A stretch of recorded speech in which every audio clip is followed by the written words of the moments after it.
Hey there, so this is my first live show here since just after I got back. As you can see, we are in a different angle than we normally are, and we'll talk about that. So, hi, I'm Aaron. This is just this. Oh my God, I did twice in a row. Brian, I'm watching your videos a lot. Trust me, it's obvious. This is a Call to Cinema Call to Cinema, and this is live, so I can't start over. So basically, I'm Aaron. This is Call to Cinema. Welcome to my movie library, and you're gonna notice this here looks a bit different. And hopefully it looks okay. In a minute or two, I'm probably going to have to go take a pain pill to go ahead with this video. Now, unfortunately, for some reason, Twitter went down for a bit a few days back. And now when I go to click on Twitter to actually tweet that I'm making video, I've pretty much lost all the people. Like I would just put in @ and all the names of people come in. So if you're there, one, where this is a new format in its look and the way that the thing is set up, please let me know that you can hear me. That's number one. This is a sound test, and before we start the video, and I'll tell you why. Hey Dave, you can hear me okay?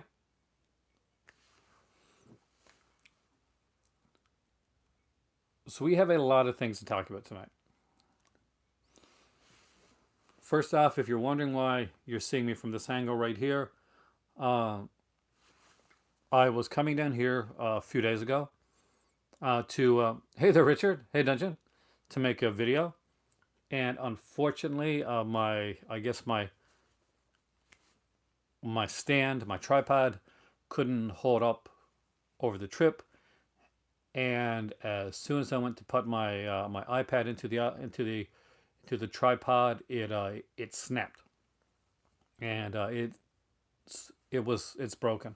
So what you're seeing right now is I have a small table that I'm using, which I normally use just for my microphone, and I'm propping it up with my other box to hopefully this looks okay. The other reason I haven't been on in the last few days is basically, remember when I told you that I was having some pain and I had to go to the dentist? Hey, Alan. Well, that became much more serious in that I have an abscess tooth and they can't take it out until the pain subsides. So I'm on 10 days of very strong um, antibiotics. After that, then it's going to be going to the dentist, and that's going to cost a bit. So any super chats, highly appreciated right now. We got hit hard this week, and that's why there's been any videos. I've been in a lot of pain, and the last couple of days when I've been coming down here to go to make a video, what's literally happened is I have taken a pill and I've crawled up in bed and I've passed out. So tonight I haven't taken that pill because I wanted to make a video for you guys. It's been a while, and I do feel bad, and I miss the community. This, kind of my home here, man. Hey there, Kubrick. So we got a lot to talk about tonight. There are Arrow announcements, really good ones actually, for the month of January. Well, you're telling me, Dungeon. They do suck. There is I've got a bunch of stuff that I got from my trip that I'm going to show off here today, because I only showed you a couple things, like the big box set. When I showed you that, there was a whole, my dad gave me some stuff too, by the way, so there's a whole bunch, backpack full of movies to show you guys. Also, there's a big announcement from Hasbro, which does affect me, actually, as a Takatsu fan. And let me tell you one thing right now. I truly appreciate what Mill Creek's doing 100% more now. You know how much I loved it already with the Ultraman stuff, because right now Mill Creek is keeping that alive. Thank you, Richard. Healthcare is free, Alan. Dental work is not. It's dental. It depends on the plan you got. Dental work can actually be pretty costly. Um, they'll pay for some of it, but they won't pay for all of it.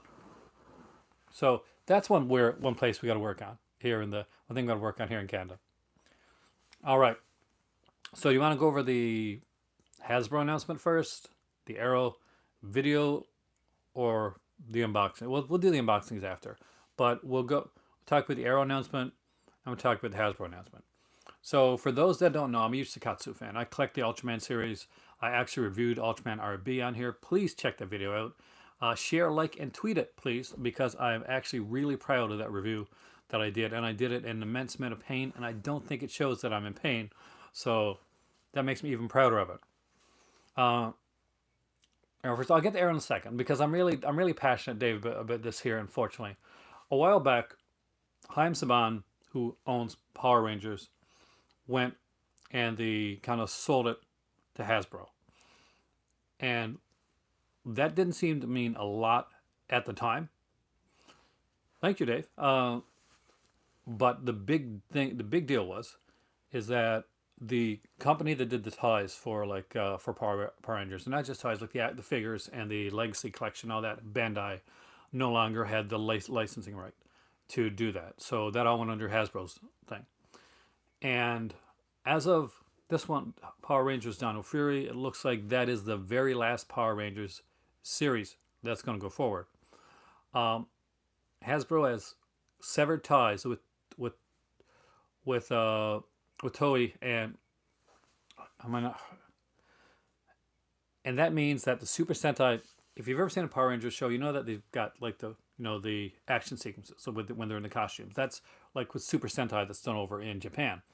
That is no longer a part of Power Rangers. The cut ties with the Super Sentai portion of it. So it looks like Power Rangers as a series won't be going on. Only thing they'll be doing from now on more likely will be the films. And if the films don't work out, Hasbro doesn't have exactly a good, like a reputation when it comes to films, then that could be the last we see of Power Rangers for a few years. So we'll see how it goes. I'm very disappointed in that, but I wanted to get that out of the way. So if you are a fan of Takatsu like I am, keep snapping up those Mill Creek box sets that are coming out from those Ultraman ones, because they are utterly amazing. And RB is really, really good. All right, now let's get into the Arrow announcements. I do want to come back to that other thing a little bit later because I am I've been really disappointed. Yes, actually, please hit that like button, guys. So there are the January announcements from Arrow are actually pretty good. I'm gonna read them out here, and I want your guys' thoughts on basically these announcements and which ones like you're looking at getting. Like it's right after Christmas. They have this good of a lineup right after Christmas. It's pretty baller of them, because usually when it comes to January, that's usually the time when they take like smaller they'll have like smaller announcements, and then you see like February and March as they go on, the announcements will get bigger. Hey there, Nathan. Welcome. I was actually watching your Varda unboxing yesterday with my better half. She really wants that set. I got to pick that up for her.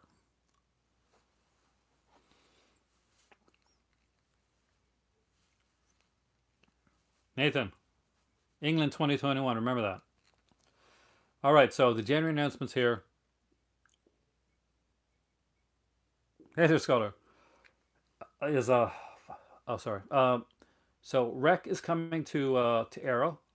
I don't like the cover, but I am glad that's coming to Arrow Video because they will do a good job of it. Joint Security Area, JSA. That looks really interesting, and I'm sure if AME is here, he's definitely going to be picking up that.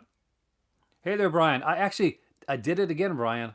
I said welcome to Just the Discs. Needless to say, watching a lot of your videos recently. Southland Tales. There's a lot of people excited about this one. It's going to have the theatrical cut of Southland Tales. It's going to have the big cut of Southland Tales. By the way, this is the actual Just the Disc here, Brian Sauer, who does it as a podcast.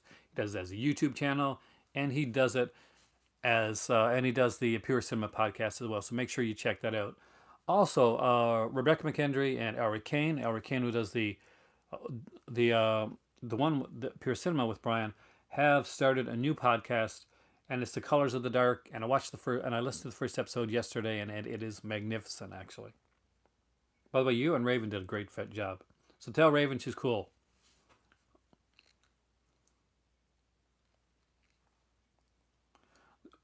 Also, for the people that missed out on the Gamera set, fear not, because here we come. There is the Gamera, the Showa era, which is being released. Say there, Craig. Oh, it looks marvelous, Nathan. That Varda set looks marvelous. And you pronounced it right, by the way. My better half like immediately picked up on the fact that you got the pronunciation right. Obviously, she the Gamma Showa era, which if you missed out on that, that's a good one. And probably one of the best eras of of kaiju, going in with three of the best films. Uh, is Gamera the Heisei era, the Heisei era. That by the way is bloody brilliant. They also are going to put the Heisei trilogy out as a steelbook. I personally am not a big fan of the look of the steelbook, but I do love the look of the two box sets. I guess another one of the big announcements is that Old Boy is getting a steelbook, and Old Boy is going to be the next Arrow video that is going to be released as a 4K release. So if you're a fan of Old Boy, then you may want, and you've got a 4K player, you may want to pick it up. Obviously, Tremors is coming in December. We got that one pre-ordered, but that's a tentative pre-order because we pre-ordered from Amazon. Depending on how we're doing price-wise, money-wise. But it is a great announcement. Like, here's the thing, for a January announcement, this is insane that there's that much coming out. And some may think of the Gamera stuff as being kind of like recycled, but there's a lot of people that couldn't afford or just missed out on the Gamera box set that once it came out and sold out, they were kicking themselves. Now this is a way to get the Gamera films on their own, and maybe let's say for instance you're more into the Heisei, like more serious, grittier era of Gamera, then and you weren't really into the Showa era. So this is a way to like basically choose the era that you want to pick up. I did very much if I did 50% off this year. So what's your favorite? A lot of you guys are saying JSA is your big announcement. It's a big one for you. For me, it's probably, well, Old Boy in 4K is kind of cool. Southland Tales, actually, with a feature-length documentary, a huge, like, both theatrical and the big uncut version of Southland Tales is here. So I'm actually kind of interested in that. I know a lot of people like ragged on Southland Tales. Getting The Last Starfighter. Is that coming out, Charles? What company's putting it out? I love the film. I saw it in theater back in the day.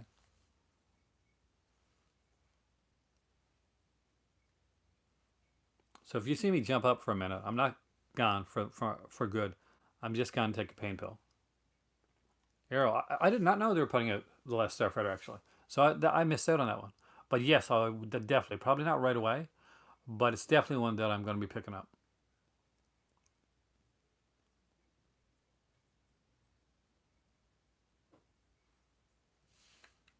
But there's a lot of like good announcements here that I didn't expect. By the way, I can actually unveil what my costume for Halloween is going to be.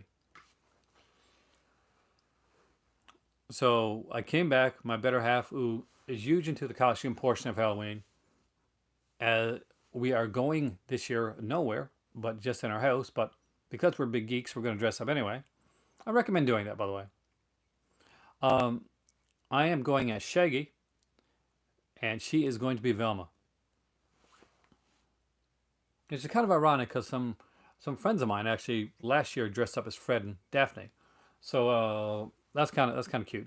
Actually, because my friend's fiance's name is Fred actually, which I thought was kind of comical. All right, you want to do the unboxing? You want to do the unveilings now? So I got some stuff from my dad. It's probably gonna be Scooby Doo. One of them will be Scooby Doo. Scaredy maybe, because he's scaredy. Whew. Okay. Are they outlawing Halloween parties in Canada? I don't know if they're outlawing it so much as it would be a really dumb idea. To be honest with you, parties of any kind right now is not exactly the smartest way to go. Like, I could get invited to all the parties in the world. I ain't going to. All right. Have a great night there, Nathan. I will talk to you soon. I still got to get a response to you on that thing. I've been so busy lately, but we'll get together, man. By the way, her Velma is so on. Hey, awesome! Is so on. It's amazing. And her mine is a store bought Shaggy costume. She actually has a Velma costume that she put together herself, and it's fantastic. All right, I'm going to take some pictures.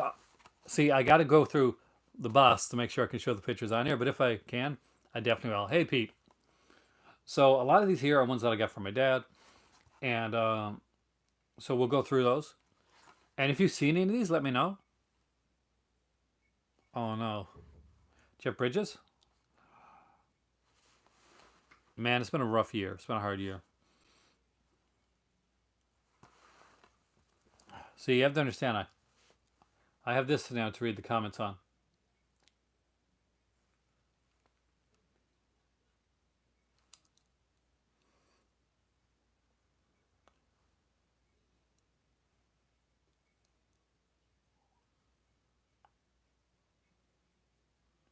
People trick or treat the regular.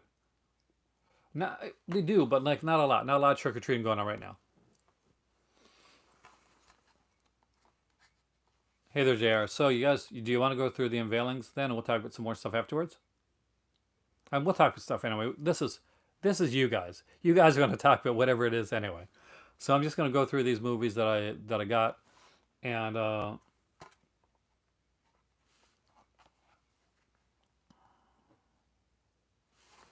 unveilings as opposed to unboxing. So this one here, American Beast. I love the cover on this, by the way. Don't know what the film is like.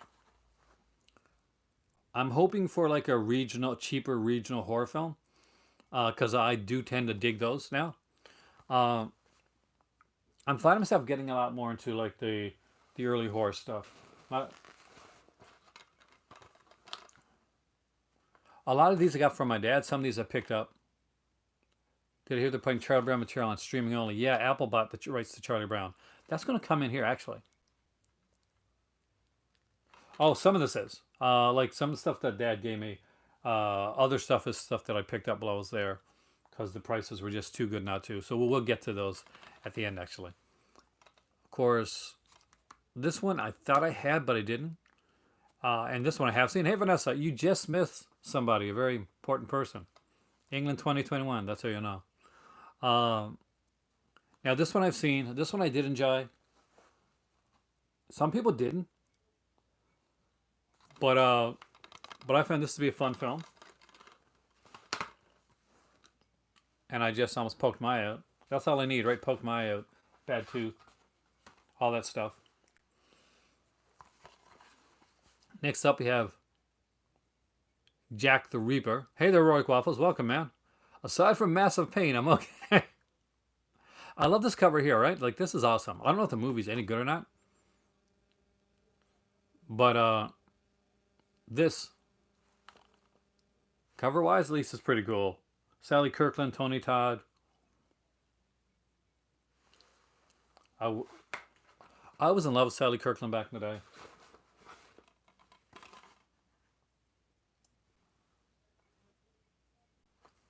From the producers of Saw, The Damned. So basically, Dabs helped me, like, kind of just. I'm just flinching myself. Hey, there's Cinematech. See, I think that some of it does. You just got to weed through Cinematech and just find uh, find the good ones. This one probably not so much, but it's just to have like some of these.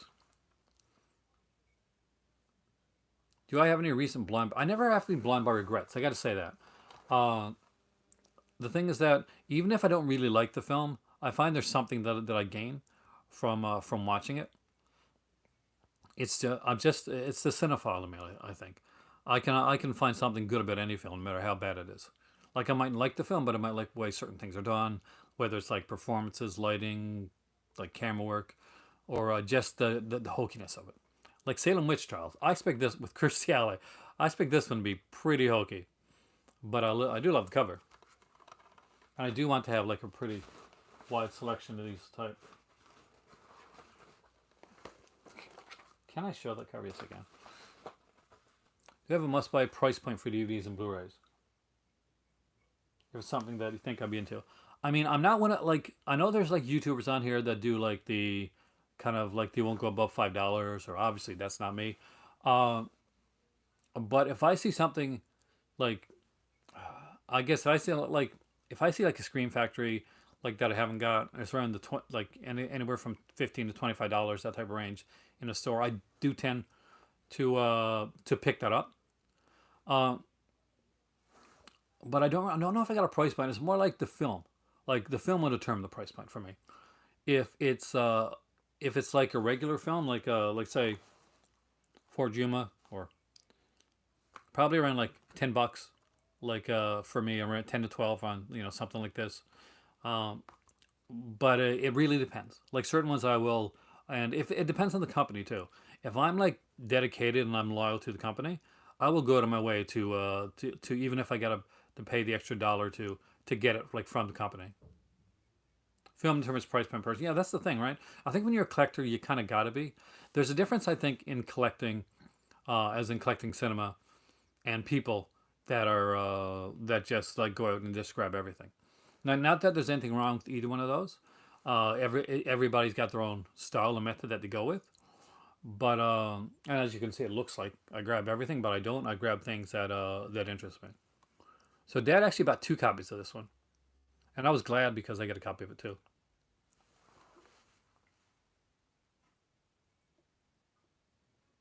It helped with your review of Paul's. It does help to rewatch it more than once. Like I'll stick on that hill, man. Arrow Shocktober sale, by the way, I haven't been able to afford anything from it, but I will tell you right now, Arrow Shocktober sale this year, and I mean, is bloody fantastic.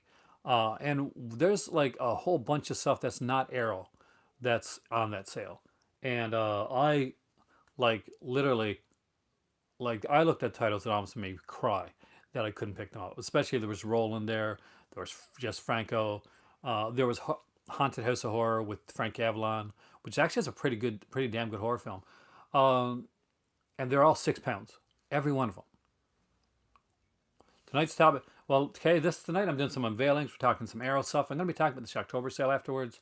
I will mention the Hasbro thing a little bit more because it made me cry. There's so much Vanessa coming out that's really hard to know exactly where to go. Yeah, actually, I did talk about the new Arrow titles.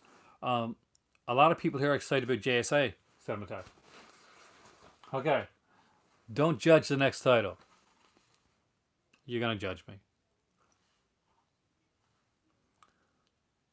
So this is a Korean film, and it is called Manila 4. So it's not an adult film, just so you know. But it is done by, like, well, not done by, it's not directed by, but it is kind of like, I guess, produced by Tinto Brass. It's like part of the Tinto Brass Presents collection. As I got it from my dad, but I'm a big Tinto Brass fan. But I'm not sure if you've ever watched Tinto Brass, Vanessa, but he does actually have some good stuff, some unusual stuff, and I guess some controversial stuff with Caligula, but some pretty good stuff. Your fist bumper work. Well, anybody that's a Tino Brass fan, you get cool points already, because here's a guy that unfortunately got like his later stuff was definitely more on the just well it was on the risque side, but not in the way that his earlier stuff was. There was an innocence and naivety and charm about it. Um, that and he's a brilliant cinematographer as well, that which obviously helps. All right, Sugar Mountain. I have no idea what this is, but I'm super excited to see it. And apparently has a short film with Robert Patrick on it. And it does look really good. So here's the thing that some of you guys are gonna know. Like my dad packed a bunch of this stuff in for me. I didn't really even get a chance to look at this.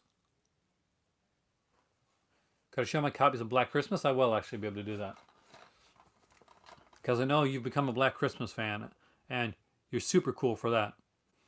Uh, because I utterly love. That's my favorite movie, Vanessa's Black Christmas, and I do recommend checking out Curtains. So okay, we got Dark Tide with Halle Berry. That's that's one that bypassed me.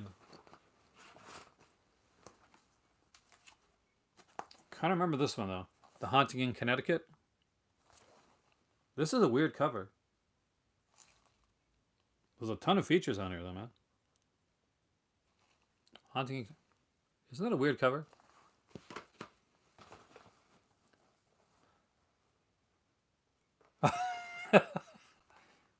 Well, that gave me a bunch of stuff here, guys. Because he knows that my better half is a marine biologist by the trade. We also gave me some cheesy like aquatic horror, which I'm sure Brian and Rebecca would be pleased with. Oh, nice, awesome. I'll keep an eye out for it. I love British horror. I'm definitely an Anglophile. As I say, as I show you Jurassic Predator, but I love all types of films. This I'm kind of like interested in. This looks fun and cheesy.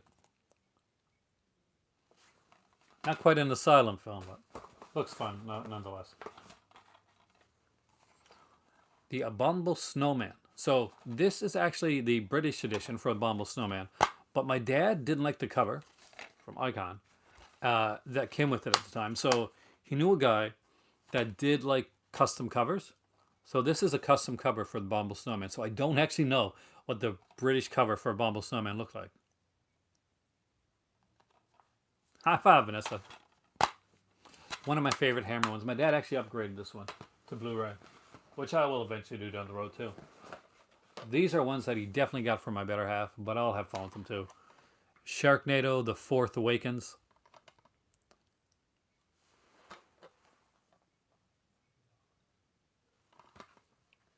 Is that the Saturday Night Live one? Is that the one where they did like what's his name? The Criterion guy. And of course, the last Sharknado. It's about time. So I haven't seen any. I've only seen the first two Sharknado films. So that'd be fun to watch those.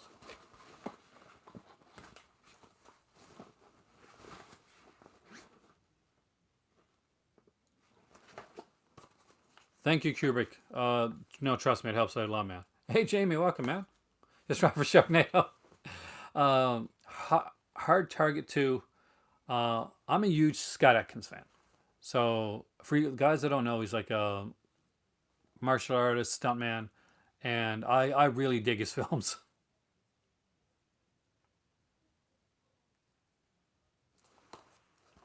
So I have never seen Hard Target 2. The 4K restoration of Vengeance. See, that looks sexy. That is definitely sexy. My sister told me I say that way too much in videos, by the way. Major points for that for Sharknado. Okay, now these two I got myself.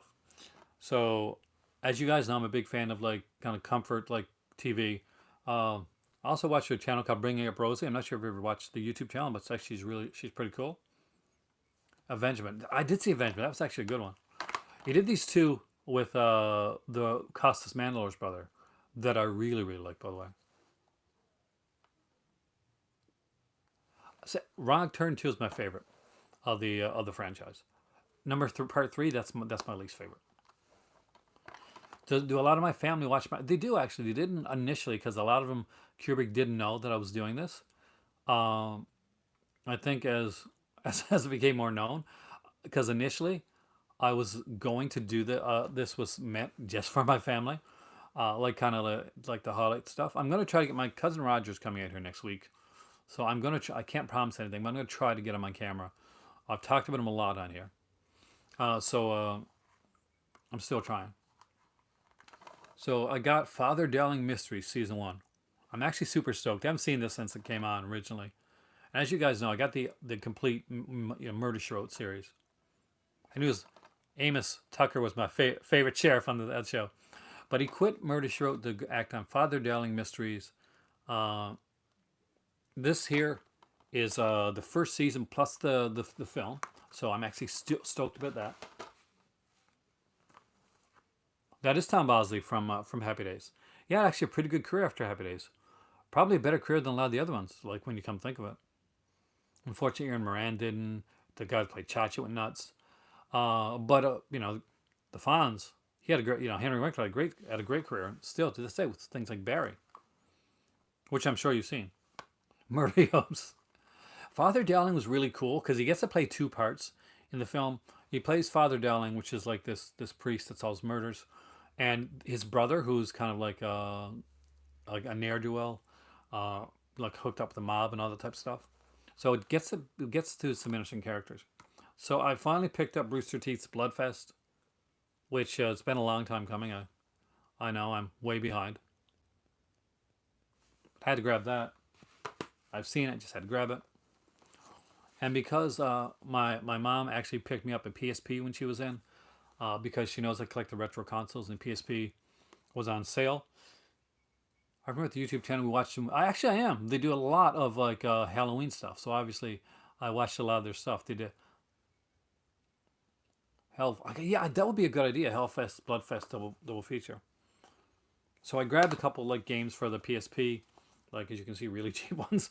MX versus ATV. I don't know if this transfers well over to PSP or not, but I had like the PS3 one back in the day. I'm jealous of the fact you worked at Toys R Us. I almost worked at Toys R Us once, and I got a job at another place at exactly the same time. Prince of Persia, The Forgotten Sands. There's about 600 movies, I think, out for the PSP on UMD, so there's a lot to collect there, too.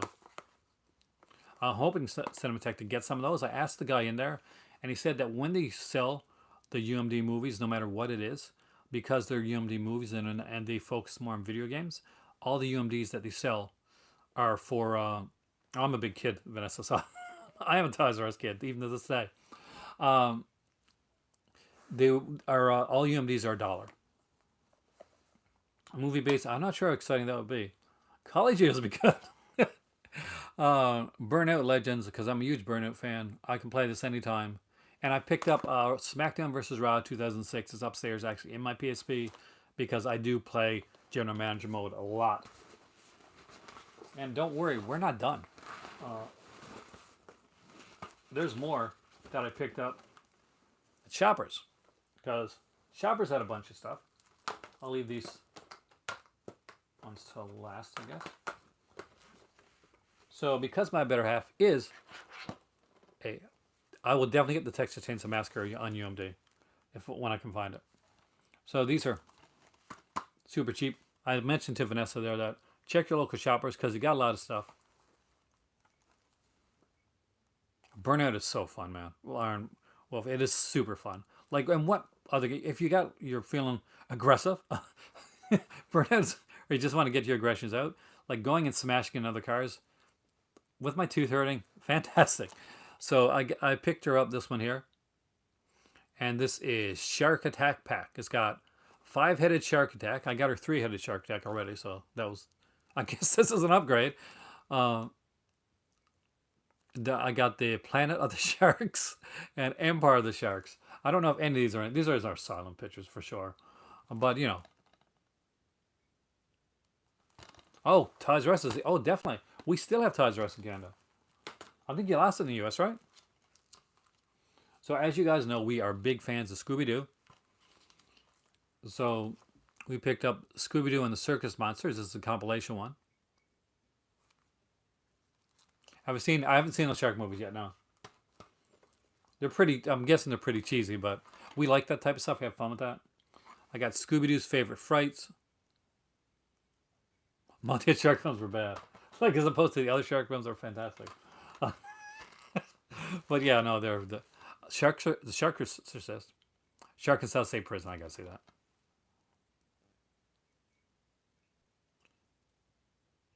So I don't know, it's a pretty big collection, man. Scooby-Doo and Kiss. So I'm ashamed I did not have this one already. Cosmer, yeah, there we go. Zoinks. That's a horrible zoinks. I can do that again. And of course, Stephen King's The Golden Years. Now, alert, there was a 4-pack that came out that had Golden Years and like 3 other films on it, right? The only problem with that was when people started buying this like Stephen King 4-pack, well, Golden Years is a miniseries that became a TV show that only lasted for 1 season. I do like Kiss, actually. It was 2 discs. However, if you buy the 4-pack with the 4 Stephen King films, it's only 1 disc. So you're missing 1 of the discs. Heather William. Have you seen Jersey Shore Shark Attack? I haven't, but I will definitely check it out. Oh, awesome. I'm a huge Scooby fan. So I picked up this. I know nothing about this. But it's Androids, Aliens, and the Fountain of Youth. And it's got 6 sci-fi films. Pretty cheesy stuff. It came from Outer Space 2, which I'm pretty sure was a TV movie. I'm pretty sure most of these are, if not all these are TV films. Deep Red, Evolution's Child, The Android Affair, Night Visitors, Control Factor. But I'm sure the cheese factor on this will be actually pretty cool. And as you guys know, I'm pretty much into the cheesy stuff. Now, do you have the movie Kiss Meets the Fan? I wish I did. Is that even out? I didn't even know that was available to get. Like, I saw it on TV years ago. Wilson's Movie Museum on YouTube. I would definitely, I'll check it out. I've been watching a lot, like, and Vanessa knows him, of Rob, who does the Film Vault. By the way, if you haven't checked out the Film Vault with Rob, definitely do. The guy knows his stuff, and like seriously knows his stuff. He did this video, do the older movies look better in 4K. It is super, super good. I should watch Frank and Shark. I'll check it out. I am subscribed to his channel because just such good stuff, and I'm serious. So, Apple bought the rights to Charlie Brown, and Apple's going to have Charlie Brown only on their streaming service. So for the first time ever, the Great Pumpkin Charlie Brown's not going to be on TV. So I've got the Great Pumpkin Charlie Brown here somewhere with a bunch of stuff, but I saw this at Shoppers and I had to pick it up.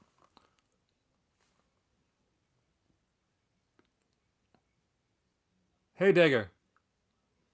So, Snoopy Come Home and a boy named Charlie Brown. This means a lot to me for a couple reasons. Charlie Brown was one of the first cartoons I ever saw in a theater. Race for Your Life, Charlie Brown. I remember seeing Snoopy Come Home. Of course, it was re-released at the time because I was too young when this came out. But another reason is because I wanted to go into acting. So I did a lot of plays back in the day. And one of them that I did, which was a favorite of mine, was right here, A Boy Named Charlie Brown. So this was the first theatrical feature, but A Boy Named Charlie Brown started out as a stage play, and I actually was in a few different performances of A Boy Named Charlie Brown. The neat thing about this is it's a Blu-ray, but it's not stuck on one Blu-ray. It actually is a 2 Blu-ray set. They came out on Kissology. I gotta check that out, man.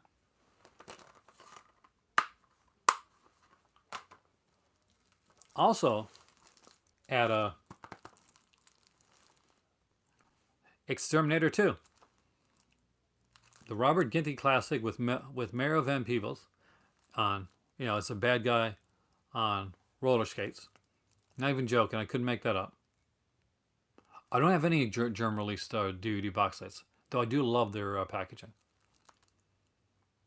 Now, this is a Shout Factory release that's been showing up on, I don't know if it's out of print. It probably is actually PlayStation, because the thing is, when I see stuff show up at my local Shoppers Drug Mart, it usually means that that is a Canon film. Actually, it's a really cool one. That basically they've more than likely it's from the classic Canon library. There you go, right there, guys. That infamous Canon logo. He was definitely in Jaws 4. Yeah, I mean, like, I checked a couple Shoppers. Like, like Dave, for instance, when I showed the Mystery Science Theater set that I got on here the other day, that was from a Shoppers Drug Mart as well. Slasher, the TV series, season 1, because it was the only season that was on Chiller, actually is showing up at Shoppers Drug Mart too, and I picked that one up last year. We'll open this up here and just look at it. I love the fact that it's like the kind of the German artwork on the inside. Look at this. How can you not love that? And Robert Guinea is so amazing in the role. But to find this, some people have, by the way, been finding Ben for $6.99 at the local Shoppers Drug Mart. I was looking for that. That's what I went in for. But this I really, really wanted. And I'm glad to have this in my collection. I'm not sure if it's a print or not, but a lot of those are. Now, the next thing, the last one I'm going to show you before we start talking about stuff, is one that you guys are going to judge me for. But I will say right now that you're going to pile on the hate, but I am probably the only person that likes this remake. Like, legitimately, not ironically likes it, but actually likes what they do with this remake. So you ready? Because I've only ever had this one in DVD, so I wanted to get the Blu-ray because the Blu-ray is uncut and the DVD was and the DVD wasn't. So this is an unrated version, and that is Prom Night. So most people hate this film, and I completely understand. Now, that being said, I think this is a great starter film for like a younger person that hasn't watched any slashers and stuff before. I also think this is brutal. Oh no, Prom Night 2 is Hello, Mary Lou. This is like the remake. Some people didn't like it because it was PG-13, which is a silly reason not to like a film. But no, I can enjoy Psycho for the experiment that it is. It's not a good film, but I enjoy it for the fact that it's a really good film school experiment. The original Prom Night has a cult following, though the remake usually doesn't. It's a great cast, though. I mean, Jonathan Shay is in this. I'm a really big fan of Jonathan Shay.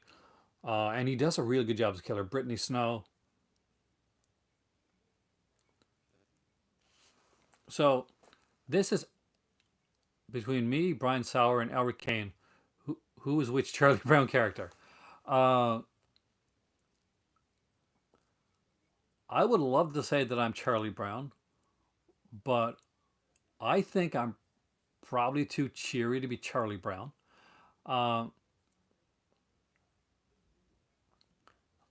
It's though there were times of all the Charlie Browns in the world, I felt the Charlie Browniest. I think Eric is Lucy. See, I don't know. Maybe I'm Linus. Do you think I'm Linus? Brian, are you still there? Do you think I'm Linus?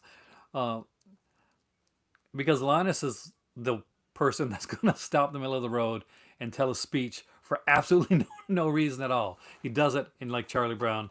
It's Christmas. So, yeah, I'm probably Linus. I talk a lot. Even with, look, I got an abscess tooth.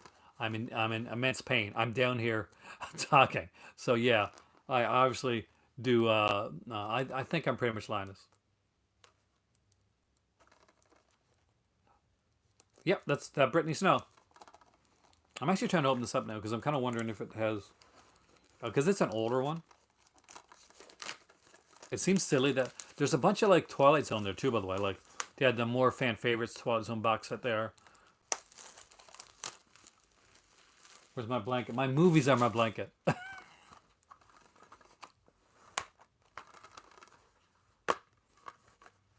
You think I'm Linus? Yeah, I think I'm Linus. Oh, I hate all these sticker stuff. It's like it's a $6.99 Blu-ray. If somebody really wanted to grab it,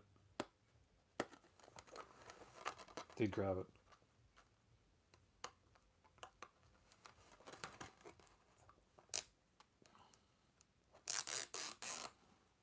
Here, I will slowly get this off. Have I seen? I love Blood Rage, actually, Josephine. That isn't cranberry sauce. Yeah. Has the girl from Mary Hartman in it. Louis Lasseter. which I know I'm probably old and the only person that knows the show existed, but yeah, the one that played the moms actually was a very big TV actress back in the day. Here's something you don't see anymore. Security. Not Todd. Security tags. I never see those anymore. So there is interior artwork, which I do dig. My better half, Lucy. She'd be no, then she'd be my sister. That'd be kind of weird, man. I think if I was Schroeder, my better half would be Lucy, right?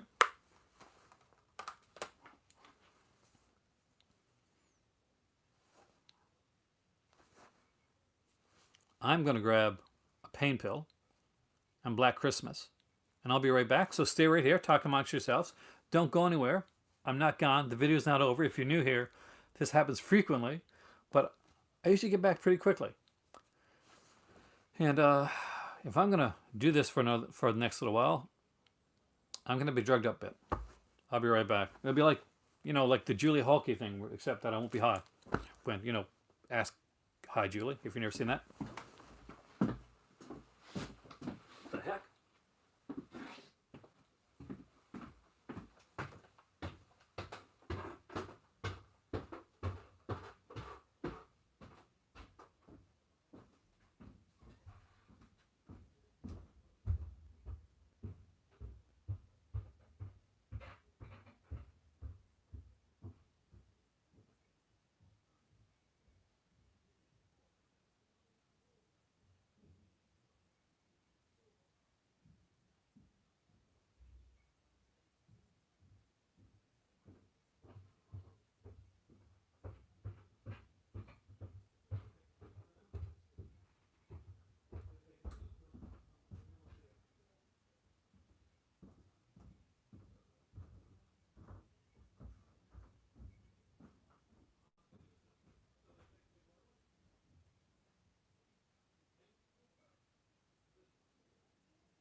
Be right back. Yes, I did.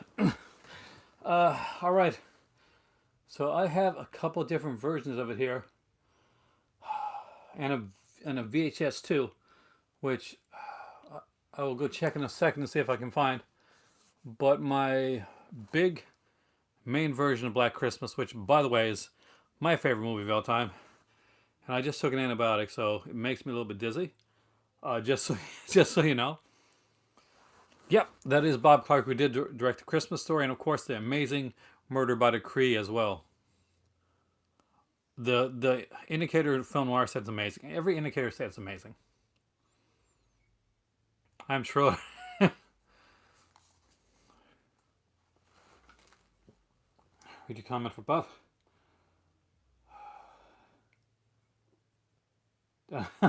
I don't, but I actually thought about it, Kubrick.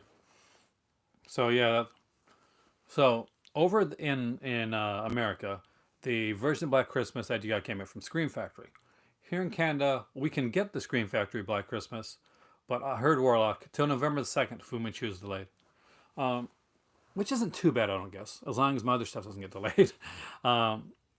We got a special Canadian version. Hey, Middle of a Media. I watched another videos last night, by the way. Keep doing those hunting videos. They actually inspire me.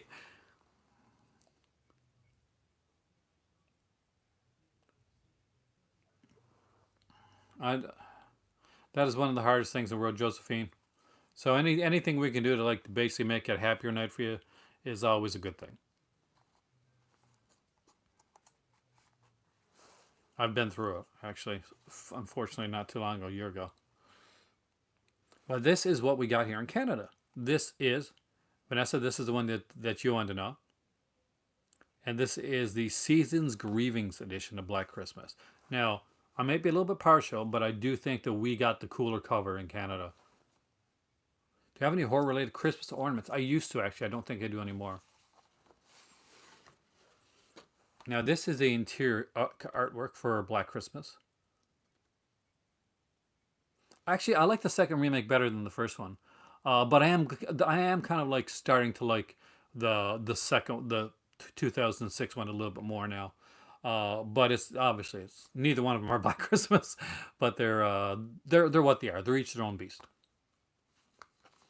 Yeah. So if you're a big Black Christmas fan, I do recommend that you check out the movie Curtains, which came out from Synapse Films. One of the stars of Black Christmas is in it. I've heard the new fan film being made. It's Me, Billy. No, I have not actually, so thank you because I will definitely check that out. I'm actually a big fan of like fan films. There's a really good Power Rangers fan film, it's super gritty. And there's and of course Never Hike Alone and Never Hike in the Snow, which is one of a six-part film. So this is the Rue Morgue magazine. So if you're familiar with horror and you're familiar with Canada, you know that Rue Morgue is our version of Fangoria. It's had various editors along throughout its run. Its best editors have been Javanka and Andrea, who is the latest editor of Rue Morgue magazine. So this is a mini Black Christmas magazine, and I think Chris Alexander was editor around this time. I've seen George Lucas in Love. I did actually. I love this picture right here.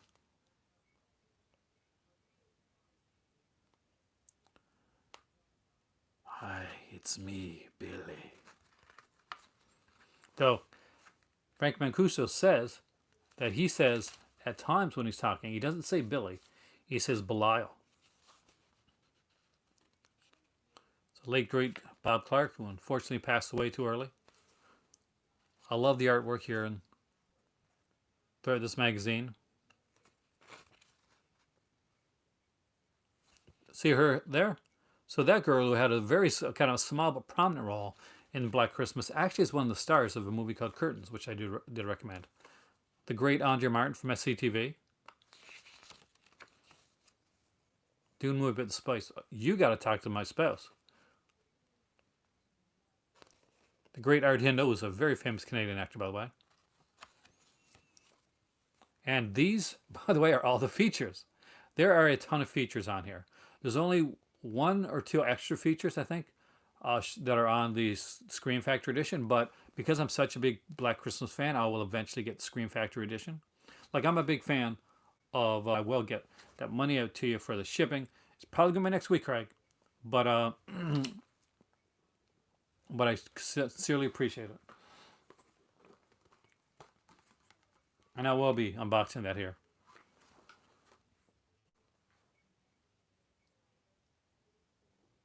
Yeah, I know that. Well, I was talking about earlier, the Apple having the rights to the. That's why I picked up the Snoopy, like the Charlie Brown set that I picked up. But at the time, this would consider the Ultimate Edition. This is my favorite cover art for any Black Christmas release. This movie still scares me to this day. Very few films do. Of course, I was also a big fan of Bob Clark's film Death Dream, which he did with Alan Ormsby. That's also I thought that was a pretty good film as well. Did I freeze up? If I did, I didn't realize it. Hopefully I don't. Like I think the weather here is pretty good tonight, so hopefully there's not any freezing up. Now next week, do you guys mind? Oh, there's yeah, this here like framing, like because I'm supposed to get my tripod next week, and then I'll be able to go back like to a little bit more fancy, I guess. But I was a little nervous about doing this, so that's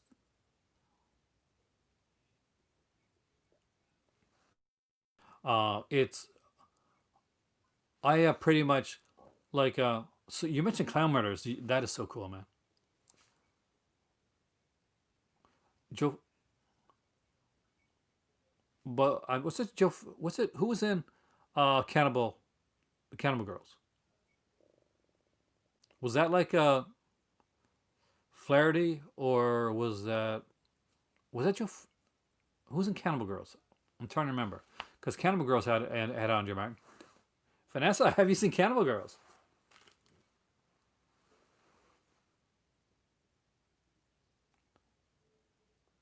I know Andre Martin was in Cannibal Girls, but who's the? Oh God, what's his name? I gotta look it up. It's killing me, guys. Because uh, it is now. Don't expect it to be like Black Christmas, uh, but it's gonna surprise you in that Eugene Levy. So Eugene Levy stars in Cannibal Girls, and it's directed by Ivan Reitman. So for those that are Ivan Reitman fans, like obviously Ghostbusters and stuff, thank you. Yeah,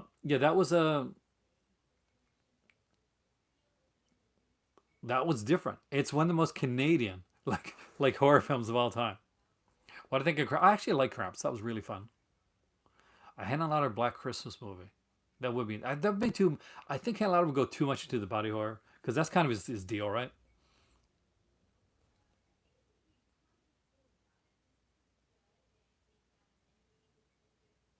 Oh yeah, I mean like, and this actually it is actually is a horror film. It's not like a comedic horror film.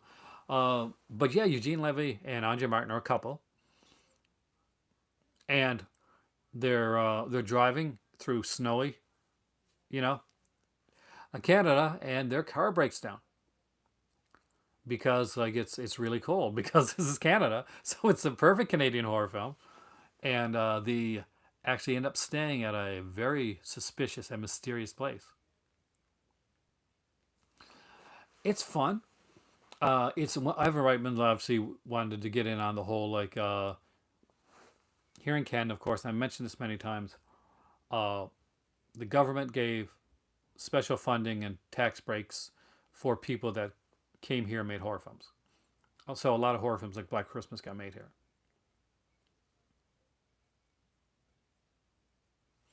And around the time, there's things like Cannibal Girls, all that type of stuff. Is there a Canadian version of Rocky Horror? Not no, not that I can think of. Uh, we Rocky Horror is kind of its own thing. Can I name drop five top Canadian horror films, excluding Black Christmas? Uh, one that just Shivers, for instance. Cannibal Girls is a another classic one. A lot of them come from the same guy. You got like The Brood. Oh God, there's so many. Not just Canadian ones that were made in Canada, like the Clown Murders, which I think is underrated. Um, yeah, yeah. I'm trying not to use the same director all the time, but Scanners, Videodrome are definitely ones. But there's so many. Like, and here's the thing: there was a time that I could Ginger Snaps. Ginger Snaps is fantastic. Uh, Ginger Snaps is one of my favorite like werewolf films, like hands down. And Catherine Isabel, just I love Catherine Isabel.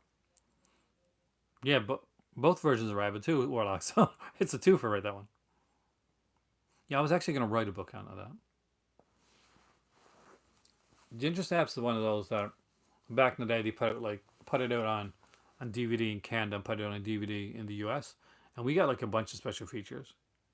I love Christmas Evil actually. I think it's highly underrated. It's an extremely good film, and I think that Fiona Apple's dad, who plays the killer in Christmas Evil, did a great job. Oh, I think you should give Ginger Snaps another try. It's a really good one. Cube. You can't forget Cube. The first Cube, anyway. The other one's meh, but the first Cube, like from its opening sequence, just so good. You ever see this? Josephine, I'm a huge fan of like nature runs amok films. So like the Swarm, Killer Bees, the Bees, all of those. I don't think it was like a chick flick at all, actually. Not that there's nothing wrong with that though. I like chick flicks. Like I like well what you would call chick flicks. But yeah,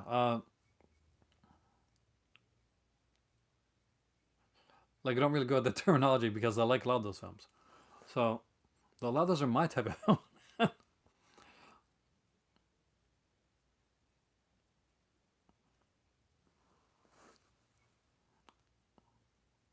Well, that's kind of the idea behind it is that they're kind of like kind of like morose and unique and different, and they're different from the rest of the crowd. It's the werewolf, and it's a coming of age film. Uh, Whitey the Eye is fantastic, Amy. It is an amazing film uh, with incredible performances all around. Um, which version did you order? Did you get the Scream Factory edition or did you get the Arrow video edition? There's a reason I ask, actually. Like, both are great editions. Um, it's just that the Arrow edition has a feature length documentary on the director, and his life is fascinating. He died very early.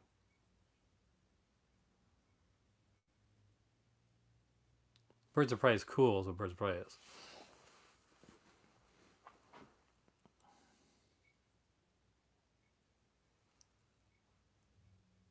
Taxidermy's Miracle on 34th Street. I like that. Scream Factory. So yeah, it's gonna have a cool, really cool cover. It's a really good movie, Amy. I think you're gonna really enjoy it. Vanessa, there is a high, there's a high recommendation for me. Is What Did the Eye? If you've never seen it, I definitely recommend it. Hold on 1 second. I'll be right back. I'm not going upstairs. Don't worry.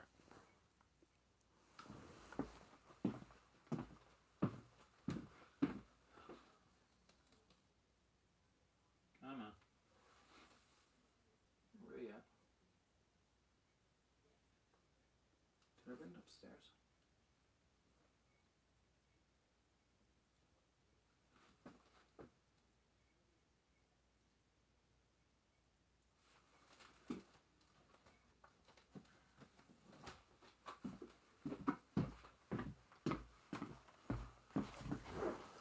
When you're watching modern day horror, especially thrillers, uh, What Did the Eye is hands down. I did see myself freeze up there. I noticed that. I caught it that time. Is hands down a must. This is like Fade to Black, which I will recommend it that every one of you guys check out. It's an amazing film. What Did the Eye is incredible. It is by Donald Kamal, of course. Did performance with Mick Jagger, and whether you're a performance fan or not, this is definitely his one of his best. Basically, uh, I'll just read the back of it to give you an idea what it's about. A serial killer is on the loose in and around the small community of Globe, Arizona, and housewife Joan White, played by Kathy Moriarty, gradually comes to suspect that her opera-loving hi-fi engineer husband, Paul, played by David Keith, who was one of my favorite actors, by the way, might know more than he's letting on. So far, so familiar, but in the hands of British visionary Donald Kamal, who wrote and directed Performance with Nicholas Roeg, the film becomes a dazzling kaleidoscope of images and ideas, spanning everything from Apache folklore, desert landscapes, and stylish murder set pieces that recall Dario Argento, to a painfully vivid dissection of the emotional fissures undermining a modern marriage. It's all set to an equally eclectic score co-written by Pink Floyd's Nick Mason. Described by critic David Thomas as one of the greatest secret works in cinema. And yeah, it truly is one of the great secret cinematic works in cinema. I'm hyping it a bit, but I think it deserves it. This is probably one of my favorite films. And David Keith is amazing in this film. So Amy, congratulations. You're getting a true classic with White of the Eye, and one that I definitely recommend. I got a list of films that I consider to be kind of like top tier in horror. Like, actually, like, not just like films that I enjoy and stuff, but films that I think that people need to see, that people have to see, that are important. And White of the Eye, Black Christmas, those are on that list. Arrow did release a steelbook, but you know me, I'm okay with the steelbooks, but if I can get the ones with like alternate artwork, like I got the disc pups, the Morocco there, but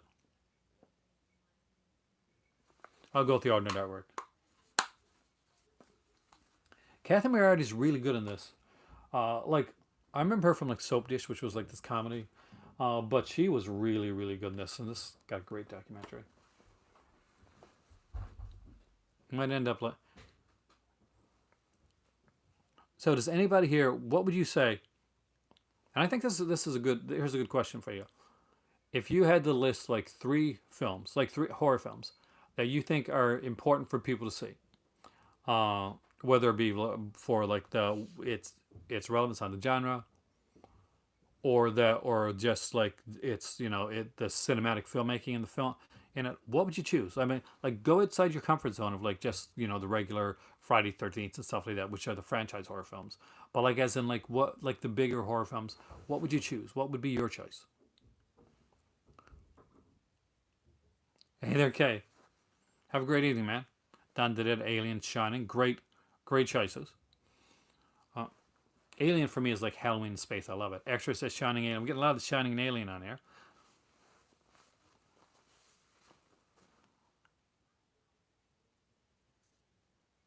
Nosferatu, Frankenstein, Blair Witch Project.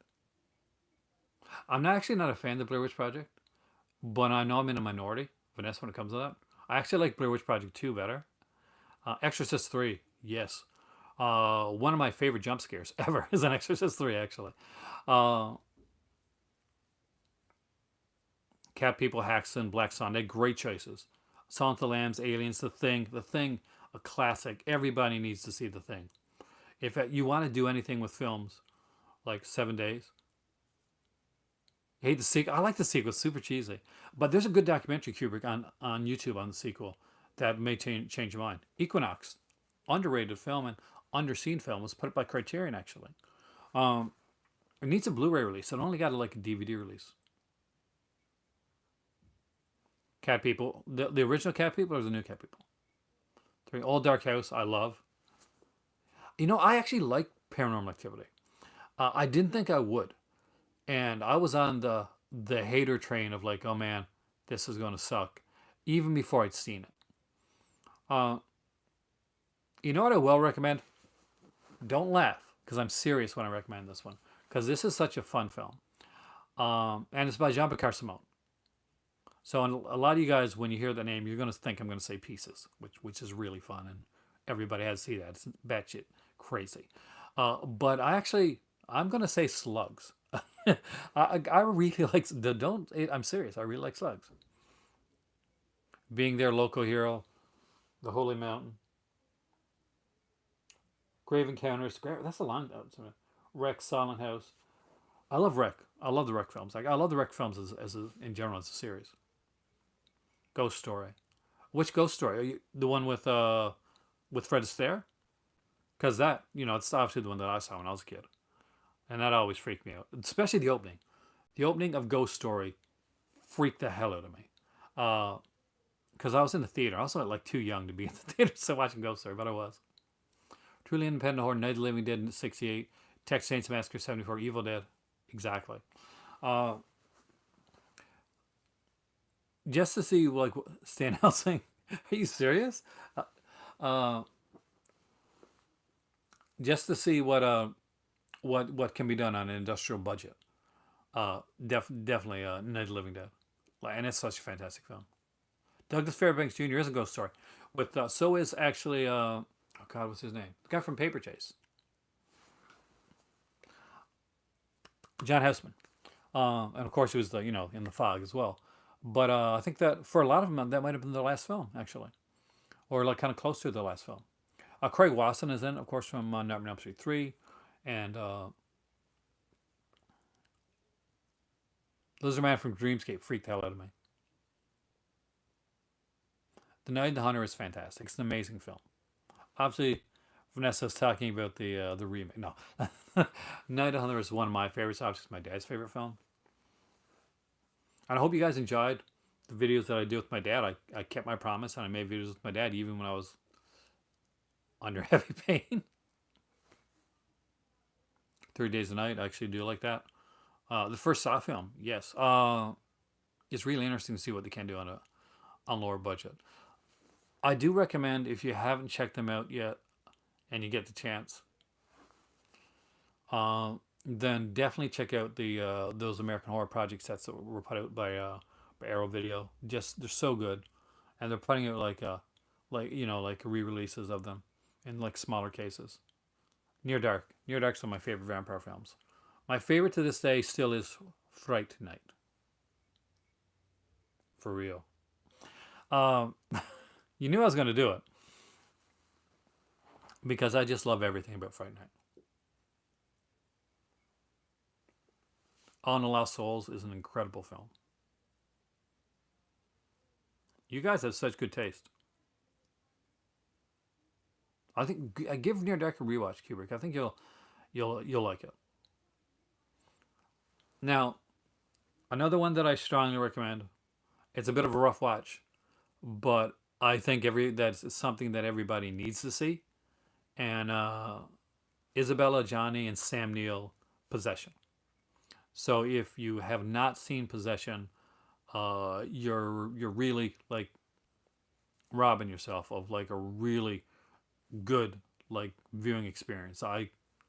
I stand by that one as well as just being an incredible film. White Zombie for sure. Carnival of Souls, 100%. Don't Look in the Basement still needs a great release, by the way. As the Silent Night Bloody Night, which you see on so many like sets, like you can barely see it, right? But it's never ever gotten a good release. I would love to see it get a good release.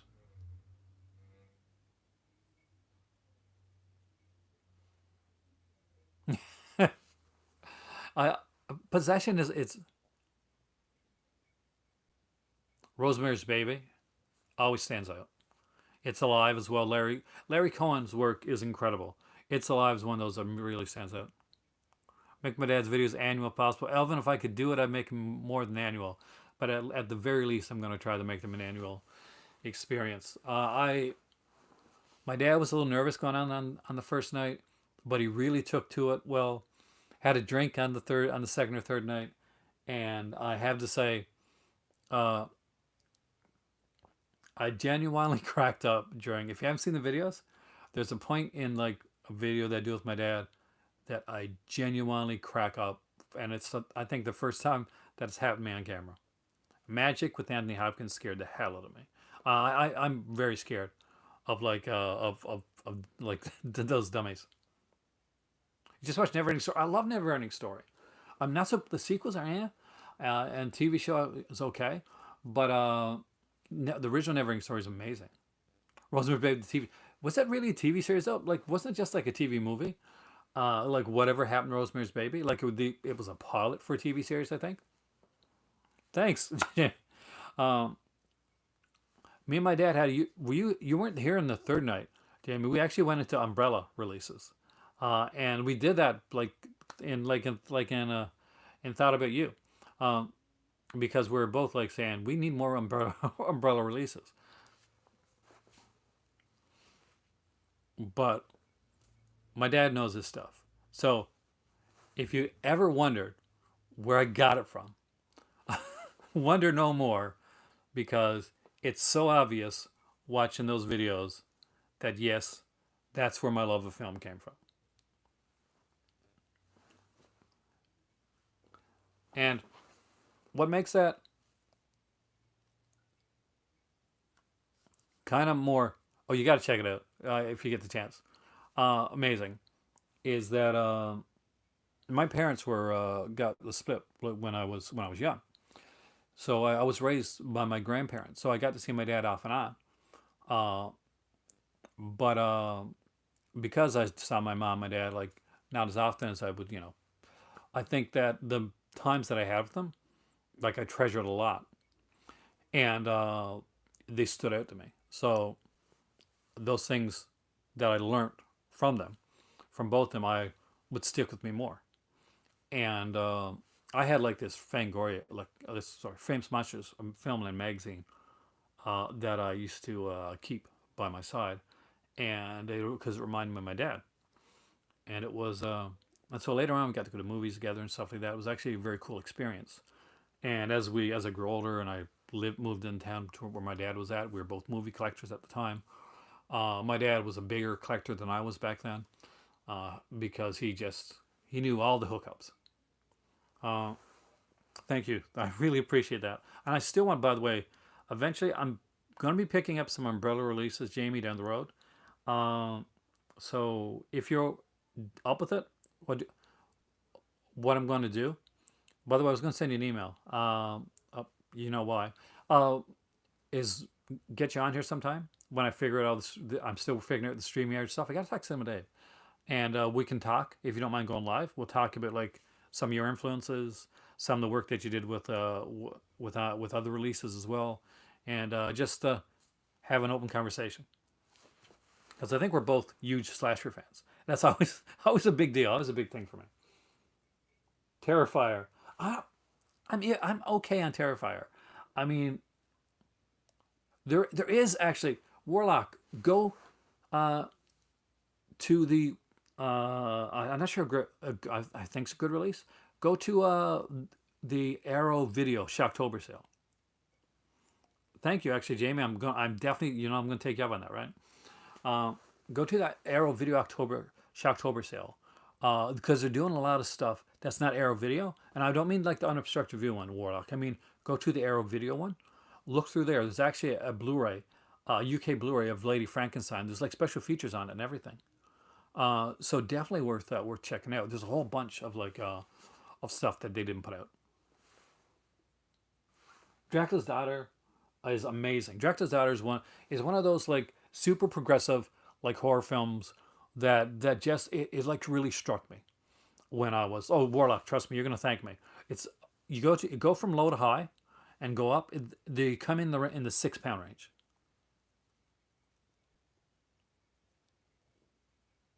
Yeah, on the Arrow website. So Arrow Films. Go to Arrow Films, and they hit around £6 range. That's a good question, actually. So, did you create the mask for Valentine, the cherub mask, or was that something that you found? Um, I'm going to guess it was created. By the way, still to this day, that cherub mask, one of the things that scares me the most.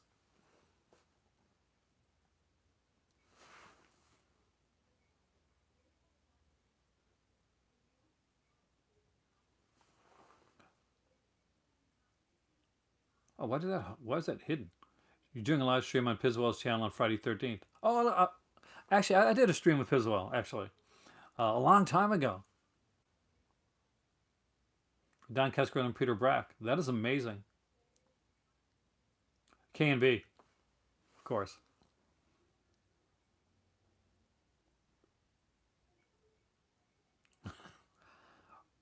Unobstructed View is unfortunately not getting a good like rating with a lot of fans right now. My dad got his order really quickly though, but he only ordered a couple things.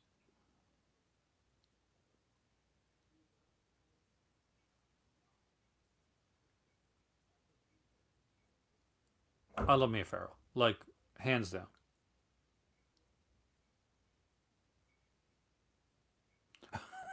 Who am I?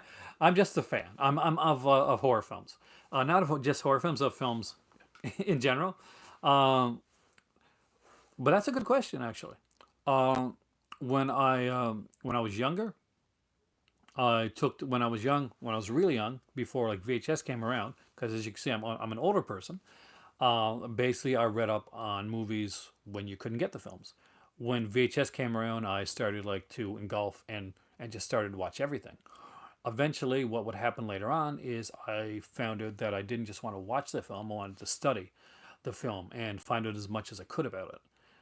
So when a lot of people were like going to film school and stuff like that, I was amassing as much as I could in film and books, and hopefully I got some knowledge along the way.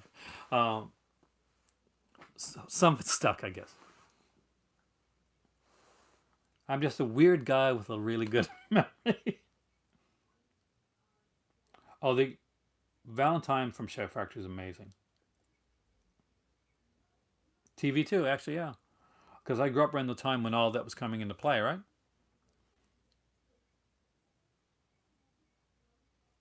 How much do The Matrix or Dark City? I like The Matrix. It was not big on the trilogy as my better half was. Uh, Obviously, there's a lot of taken from a lot of anime. Dark City is one of my favorites, to be honest with you. I love the movie Dark City, and it's one of the few movies that Roger Ebert actually did a commentary on. And I'm a big fan of Roger Ebert, I like especially his writings. I don't always agree with his with his reviews, but I loved like Roger Ebert's writing, and Dark City was one that I really enjoyed.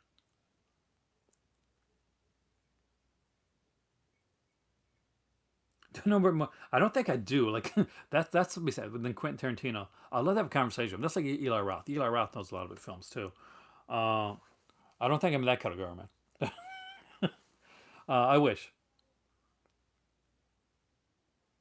Storm Warning is now playing on Shutter, by the way, uh, which is Jamie's other film, which I think is underseen, extremely underseen. And I'm kind of surprised that Scream Factory hasn't done a Storm Warning release.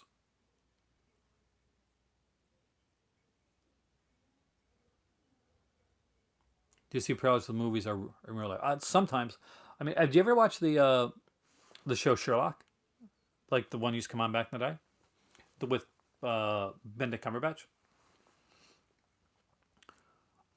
So you know when he gets into Sherlock vision, yeah, that's what watching movies like with me.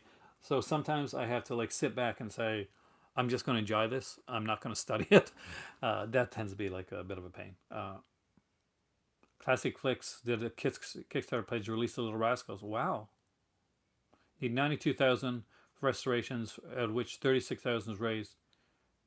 Yeah, okay, definitely, guys. So, Classic Flicks are looks like they're working on The Little Rascals. Uh, they unfortunately, that's something that could be lost if they can't do it. But I would definitely love to see that. So anybody who wants to support Classic Flicks in their in getting the Little Rascals out, I would do it if I would do it definitely if I could. Uh, I want to see that goal reached. Storm might start with Weinstein's. Oh man, that is such a good movie. Those Scream Snaps have approached you. I'd probably go with Scream, just to the fact that I love Synapse, but it's going to be forever waiting for it to come out. But they do such good work. Like Synapse, like does such good work on their transfers. They really, really do. Top five movies in any genre. Black Christmas, Luke's is my favorite out of the past in film noir. I actually do love the Rocky Horror Picture Show like sequel, prequel, equal, Shock Treatment. Um, I'm a huge fan of Race for Your Life, Charlie Brown, actually. Um, but there's so many. Like the thing is that I'm not a fan of just one genre. I'm a fan of like uh, every genre, which makes it hard when you're collecting.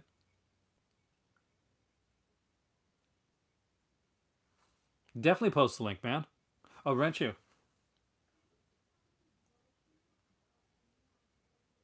There you go, man.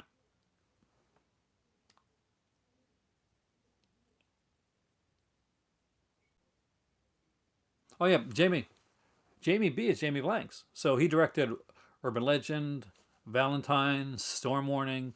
Has worked on a lot of different like documentaries that I'm sure you've seen, and as well as doing a lot of those Drive and Deliriums. He's the guy that's been editing those. So have I ever tried to get? I was going to be an actor, Luke, back in the day, but I got well, it was my first marriage at the time. I had kids, and life got in the, I won't say life got in the way, but things went in a different direction. But I ended up here, so that's always fun.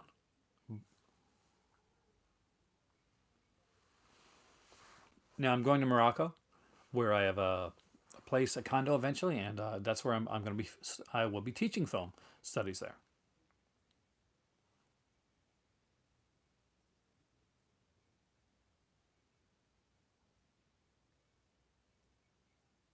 Yeah, but you're still in Melbourne right now, right?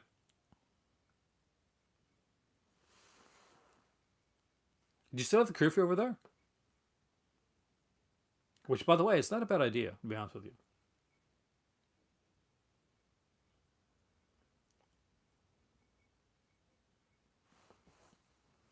I can't say with the way things are going, man. I can't say that I can kind of disagree. Fingers crossed the world gets better, Jamie. Because right now it's it's like it's like how can you make a this is going to be, in my opinion, not a problem, Warlock. I should have done it before. Um, is this is going to be a very good time in the future for horror. Nice. You crushed the second wave over there. That is excellent.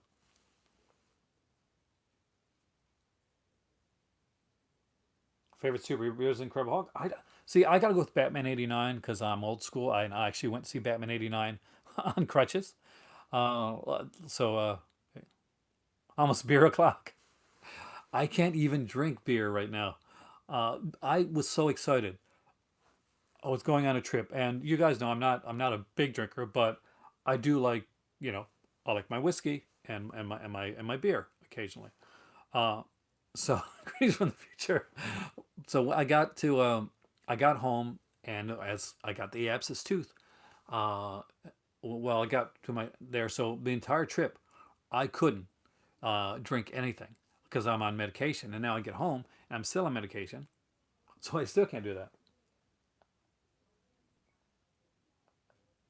You're not a fan of Coppola's Dracula? See, I don't mind. Like my sister is a huge fan of Coppola's Dracula. She loves Gary Oldman, and I gotta say, it's kind of hard to put like soap operas on DVD, Alan. Though I do agree with you, or at least storylines. I would love to have like I'm General Hospital on like especially the early stuff.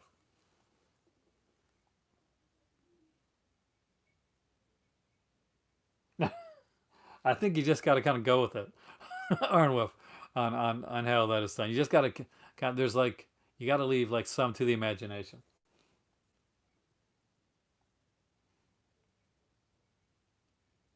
Romeo plus Juliet. I thought it was okay. Like Baz Luhrmann is kind of is a different director. Um, you either like him or you don't. I think when it comes to a lot of his work. Uh, I'm not. The thing is, I went it when I was in acting.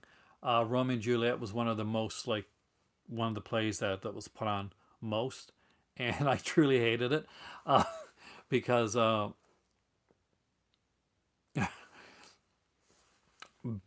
it's always the one that they push in school too. Like it's Shakespeare's great play. It's like it's Romeo and Juliet, but like I loved like I was a big fan of Julius Caesar, and I liked Othello because I got to play Iago. And I thought that was a really honestly one of those roles that when I did it, I just felt so satisfied. And I couldn't find a role in Romeo and Juliet that made me. The movie's cool with the guns and stuff, but I guess wasn't uh, the only Romeo and Juliet that actually can kind of really get into is probably like, and it's more of a classic one too, with Olivia Hussey, because I just really like the cinematography of it.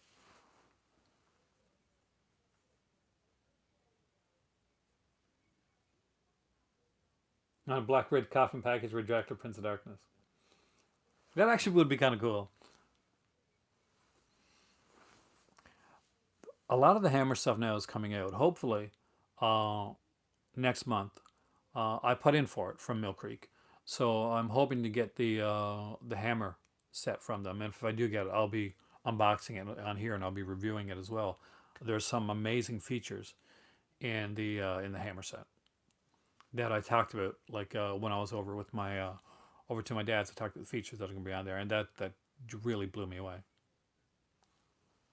Green Mom makes me cry, man.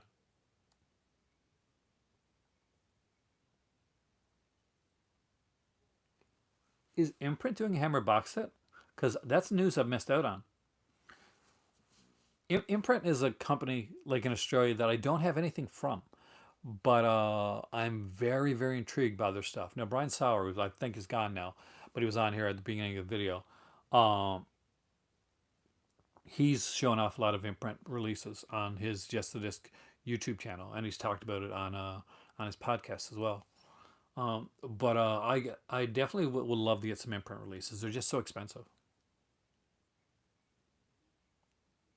Oh, the Mill Creek set, especially now. I mean, like I expected, I expected like old school Mill Creek, right? Like it was going to be just, um, it'd be just the movies and it'd be fantastic and they're on for a good price. So I didn't expect features, and then they announced the features, and that kind of blew me away.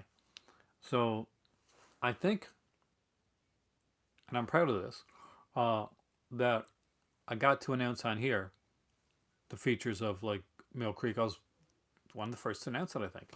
And also, Jamie that same night, Jamie mentioned the new upcoming Driving Delirium.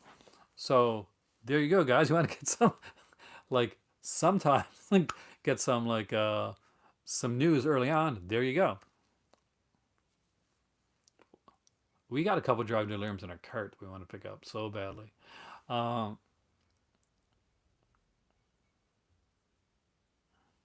group buy. I've often thought about group buy stuff, but I wonder like I sometimes I wonder if a group would happen would come about and it'd be time to get something and I wouldn't have the bones to do it. Then I feel like crappy. That's the reason I haven't done it. I love Black Mirror. Have you seen Monsterland yet, Iron Wolf? It's on Hulu. We don't get Hulu, but through nefarious purposes, I've never seen Monsterland. I heard that's really good. Well, Driving Delirium has been like the ultimate trailer compilation, and the thing is that just from watching a trailer of the Driving Delirium trailer tapes, there's so many movies I want to own that I don't have. If you can check it out, Monsterland is actually very kind of it's kind of Black Mirror esque. If anybody's seen it, like let them know. It's very different.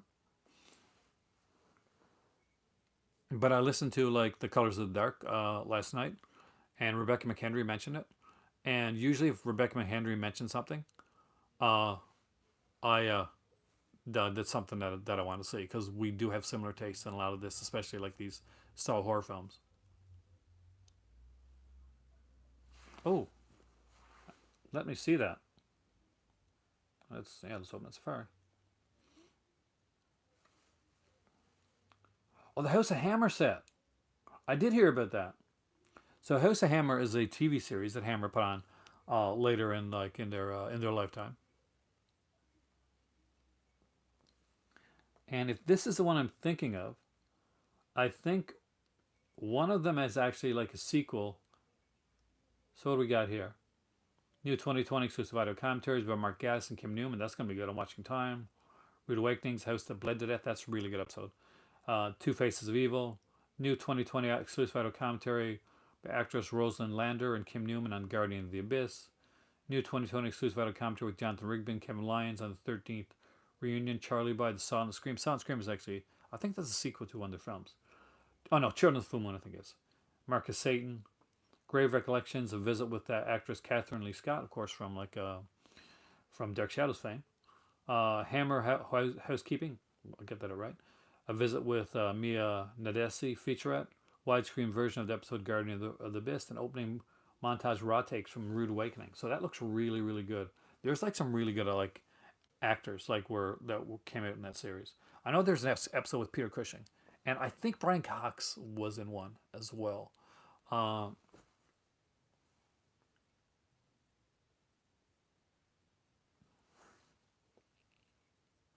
I don't know. I mean, like it's but every dish of hammer has a horror. Now you'll have to buy it again. And it's lucky for you, Jamie, because you're already over in Australia, so you'll probably get it for a good price. For me, I got to import it, so it's going to cost me a bit more. But it'll be worth it. Imprint looks to be uh, a really really interesting uh, company, and I definitely want to keep my eye on them. When Indicator came out, I was early. I was an early adapter at Indicator. Like same, I guess Vinegar Cinnamon Indicator were two companies I was an early adapter to that I adore, and I still to this day. George isn't on here tonight, but George is a really sweet guy, and he's got the biggest indicator collection that you can imagine. He just like he I did a video here showing off some indicator stuff one day. He got interested in it. He picked up a couple, fell in love with them, and just went out and he's bought pretty much all the indicators as they've been going through, and even lucked out in getting like some of the early Hammer stuff by going to like a local HMV that had some out of print stuff there and didn't even realize it. So always good to see stuff like that, and always like kind of as a collector myself, it does my heart good when I see another when I see somebody else that like really uh, like kind of falls in love with the label or a film genre or studio or and just and goes all in and I can see the passion there. That's like if there's anything that I want to come out of this channel, uh, that's it.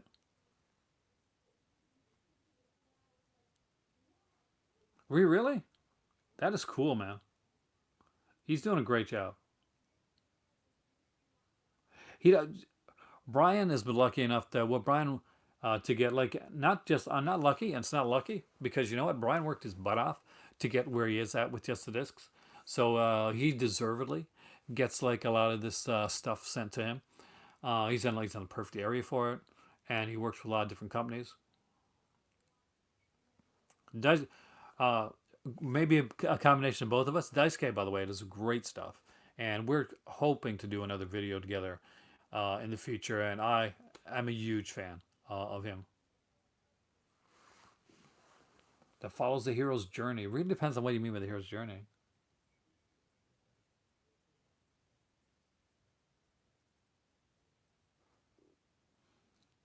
It was smart to send international. I think it really made a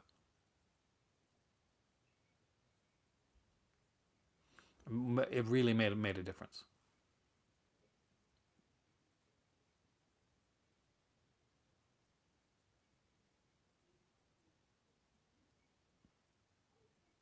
Daisuke's doing. Daisuke's been going through like these. I always miss them, but which is a shame because I'm always like usually working when they're going on, or I'm out unfortunately. Tomorrow's probably cleaning day because my cousin's coming next week, so got to clean up a bit.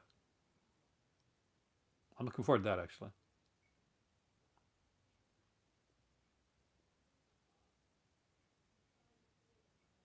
You know, You Only Live Twice is probably one of my least like rewatched like of the Bond films. I don't know if it's just like maybe I just didn't get into it as much. Just one too many volcano. It's my favorite director's least favorite movie. Well, I'm a big fan of Bob Clark, who did Black Christmas, so I'm going to say Baby Geniuses.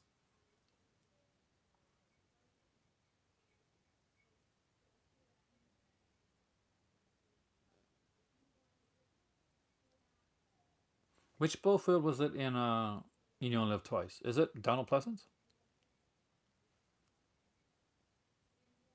Yeah, perfect. Yeah, who I love is Blofeld. Though I got to say, I do love Charles Gray. Thank you.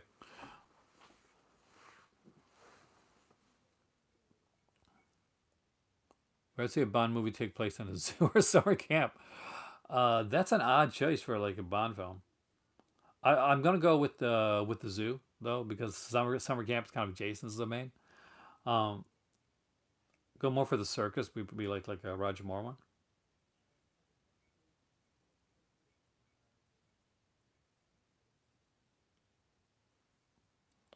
No, I wouldn't say Halloween's copied from Psycho.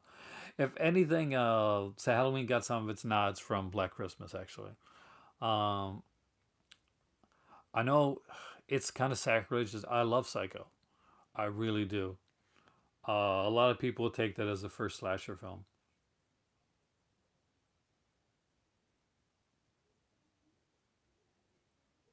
Well, some of the actors from Kubrick have like played different roles in like different Bond films.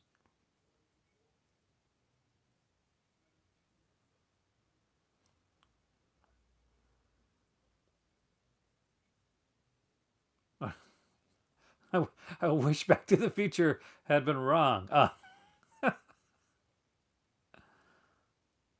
Well, I go with Peeping Tom over it, but because it's closer to what a slasher would be. But I'll be honest with you, neither one of them are as close as like say Black Christmas or like the Giallos that were being around that same period would be. Uh, the Homicide again is another one that I really love.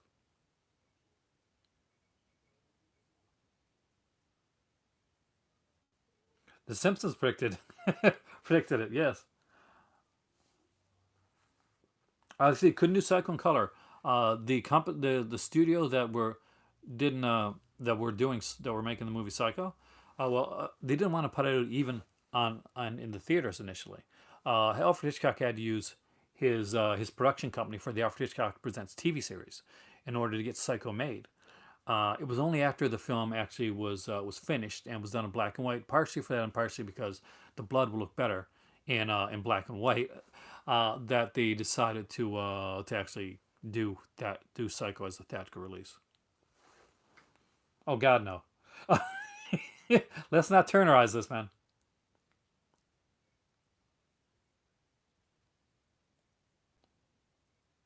I think, well, actually, no. I mean, like, if you want to really talk about the prediction of reality TV, watch Shock Treatment. Like, seriously, like, Shock Treatment, like, predicted reality TV decades before reality TV.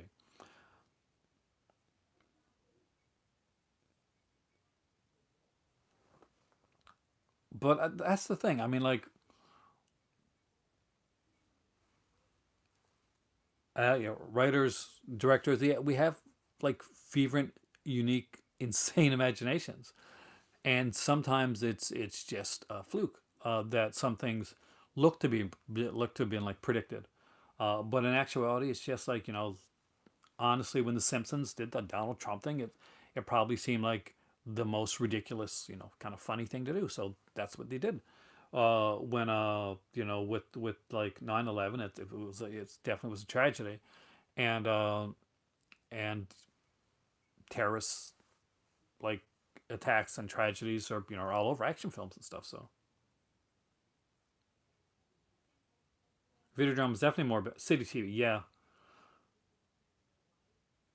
I love that you know the City TV reference, don't you? Because yeah, somebody that grew up with City TV, I get that.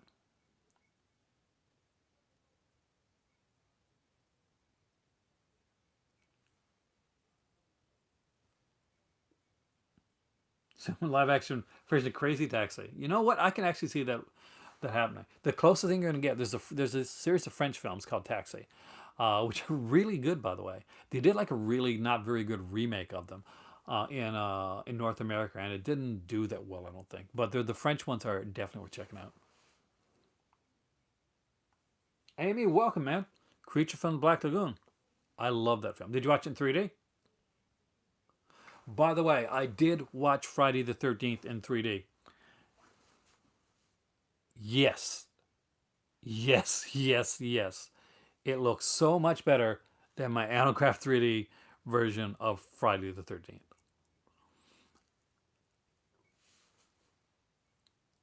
See,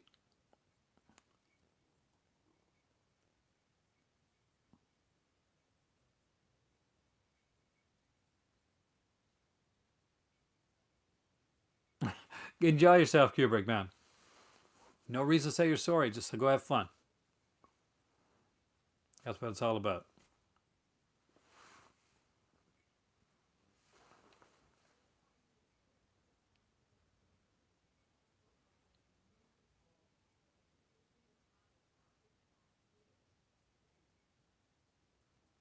It does. I mean, like, Jamie, I saw Friday the 13th in 3D back in the theater back in the day when I was a kid.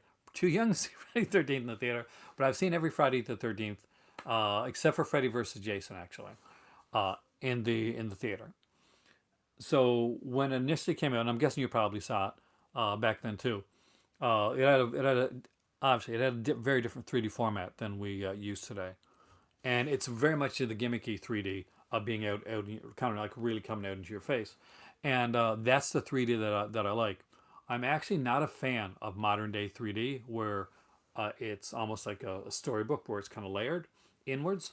That that kind of bores the heck out of me.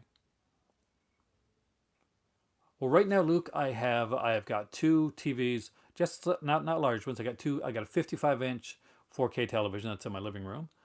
I have another 4K television that's in my bedroom. That one's a 3D TV, and I have two 32-inch CRT televisions that I use for VHS, Laserdisc, and uh, and just like regular DVDs that I'm watching sometimes. So it's a bit of a different setup. Uh, I'm hoping to get probably around a 75 radiance for the condo in Morocco when I really want to go into it. Giving Tree of Life.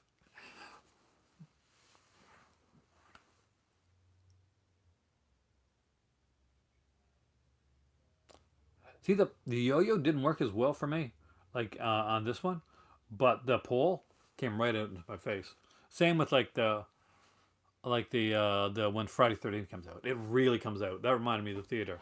And then some people are upset like the that the other credits didn't come out the same, and they're replacing that. I thought it was a little silly, but okay, it's great.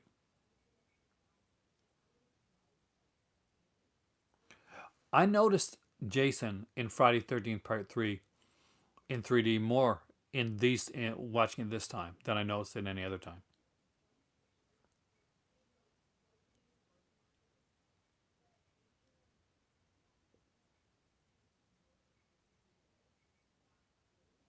Spear Gun's amazing.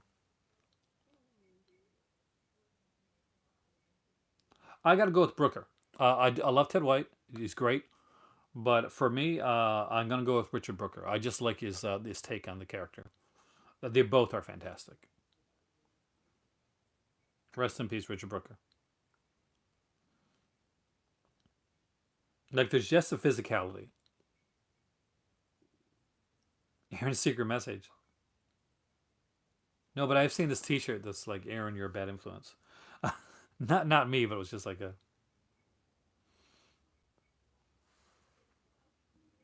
And there's a hawkiness about Brooker too. And when you listen to Brooker speak, in like interviews and stuff, obviously he's English.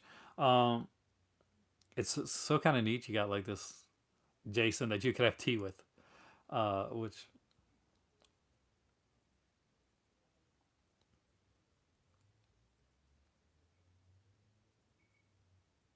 there is a chillingness to. Yeah, that is a good actually observation, Jacob, on right after he kills Vera.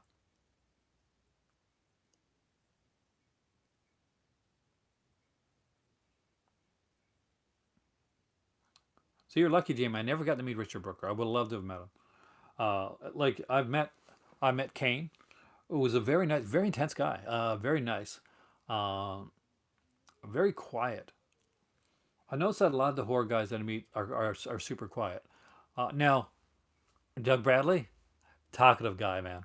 Um, what? I was Craven. Unfortunately, didn't get to meet him. Robert England, got Kentucky year off. Fantastic guy.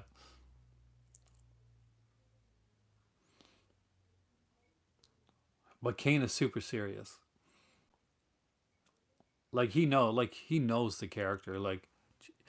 And I think this is part of the reason, like in reality, that he didn't get used in Freddy versus Jason. Ronnie, I think, although they didn't like say Ronnie Yu didn't say it. I think Ronnie Yu wanted like super control as director.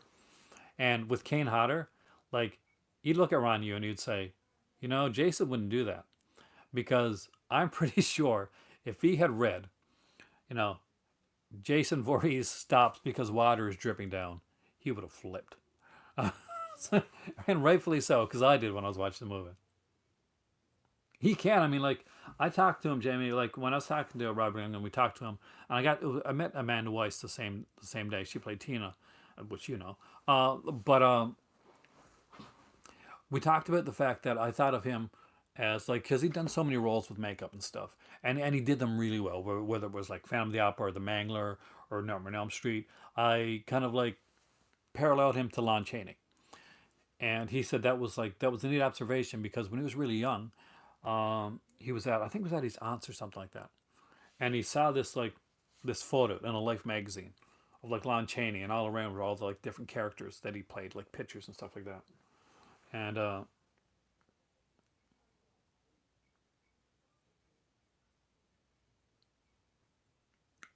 he, my oldest sister, was at a spa in Ontario, and probably actually Jamie, because he worked on Urban Legend, your film. Uh, yeah, when he went in there, although she's not in the film, I'm he thought my sister was Nev Campbell, because my oldest sister, she's younger than me. does have like a resemblance to, especially at that time, a definite resemblance to Nev Campbell.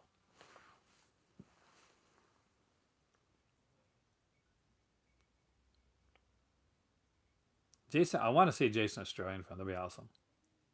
But it's got to be like totally Australian. It's got to be real Australian. It's got to be Wake and Fright, like next to kin style Australian. He's actually deceptively tall too, Warlock. Uh,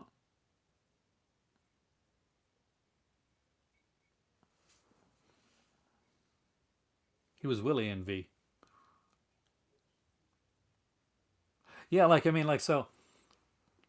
I'm sure my sister loved that.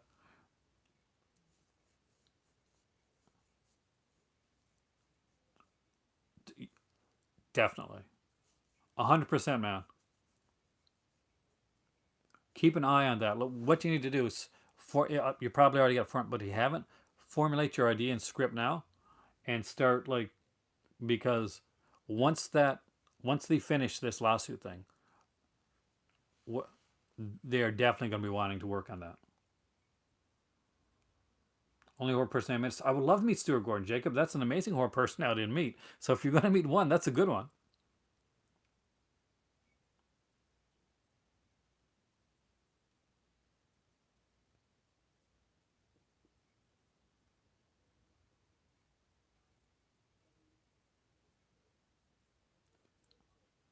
It would be, it'd be really cool if like you and Peter Brack like were actually collaborated on it.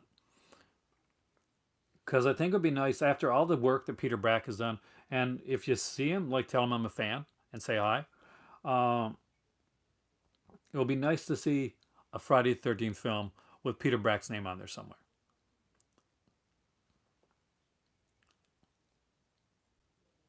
I'm open to cameos. Have you seen the new? Actually, I did. I really liked Happy Halloween Scooby Doo. I thought it was a nice throwback to what Scooby was before. And I also loved the shot of Red Herring as an adult in the film. Hopefully, you caught that when they showed that scene. Uh, and of course, for those that aren't Scooby fans, the Red Herring's from a pup named Scooby Doo.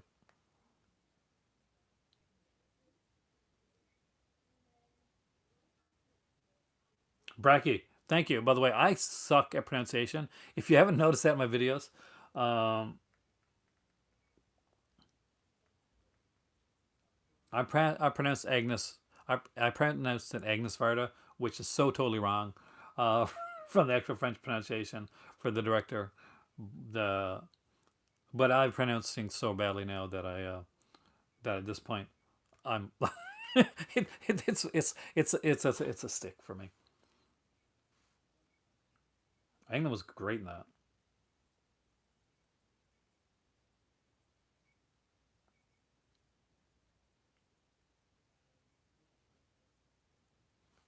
The first time like I came in like any like way with Peter Brackey basically was I think he would show up on the Friday the 13th. Like there was an actually back in the day, guys, before there was like Facebook and YouTube and all that type of stuff. There was forums, and there was a Friday the 13th forum, like it was an official forum sort of.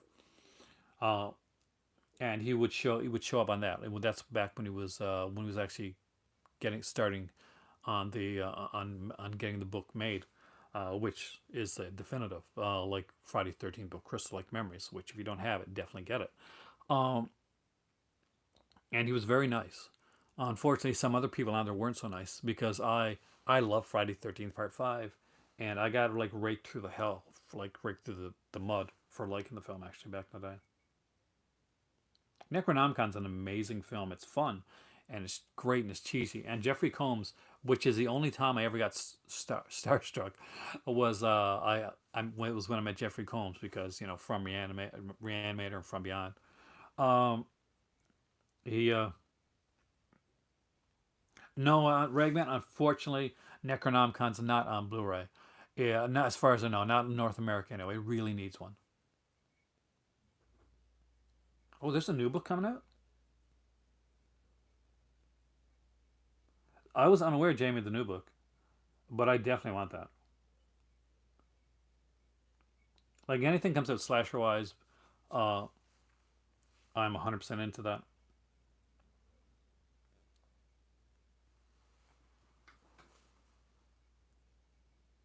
I need anything slasher.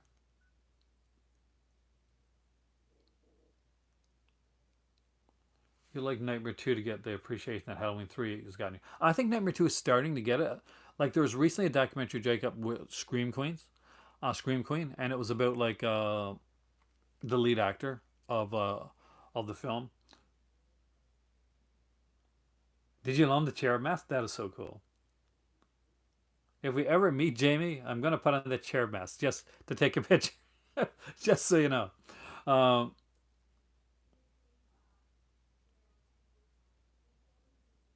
did you watch the original Unhinged or did you watch the remake? Because there is like there's two of them. So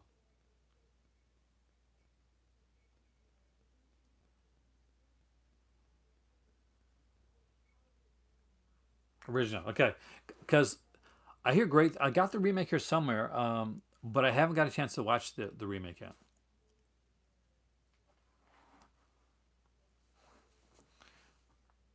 But I have heard good things about it. I like Unhinged though. They're related by name only. See, I haven't seen it.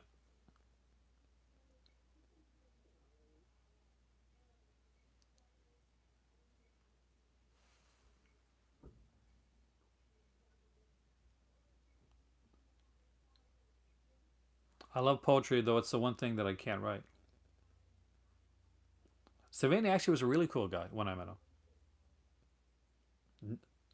Was very different than like what people told me Savannah was going to be like.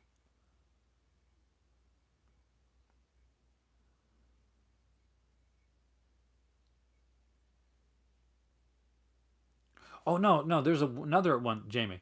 Unhinged, not the Russell Crowe one, but they actually remade Unhinged a couple years back. Um, who did it? Let me just see. There's an actual like legit remake of Unhinged. 2017. Yeah, it was done in 2017 uh, by director Dan Allen. Don't know his work. Well, I don't think.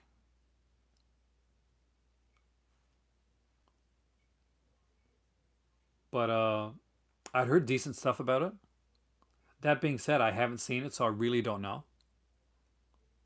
Yeah, like I mean, like back uh, when I'd heard about it, like I'd seen a review of it, like seeing like a some some there's probably a reason that we missed out on it. But it's worth checking out, I guess. Anyway, I'd seen like a trailer for it, and then one of my viewers on here actually mentioned it a couple times. Oh, I will 100% say, Cryptic, that the original is still better. I'm gonna bet that. That I think that's a safe bet. I liked Unhinged back in the day. Actually, I saw Unhinged on. It was a pretty like shoddy, dodgy, um, like dodgy like version of it. I thought it was slow, but I enjoyed it. And it's one of those movies that I was okay with the first time, but I liked it better the second time. Now, my thoughts on Unhinged might be a little like marred by the fact that I watched Howling 7 the same night, and that was quite the experience. Uh, just just gonna put that out there. Uh, yeah, Howling 7, which is not on Blu-ray either. I was kind of hoping that Scream Factory, that oh, sorry, the Vinegar Syndrome will put that out, but they're doing the next Giallo box set. So I'm actually I really like Curtains, and I'm glad you mentioned it because it's a favorite of mine. I get the fact that I get your feeling.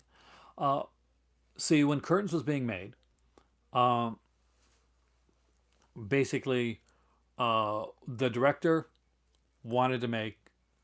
I hope I get this right there because one or the other. So the director wanted to make a Giallo style film and like a Canadian Giallo film, and the producer of the film wanted to make a straightforward slasher film.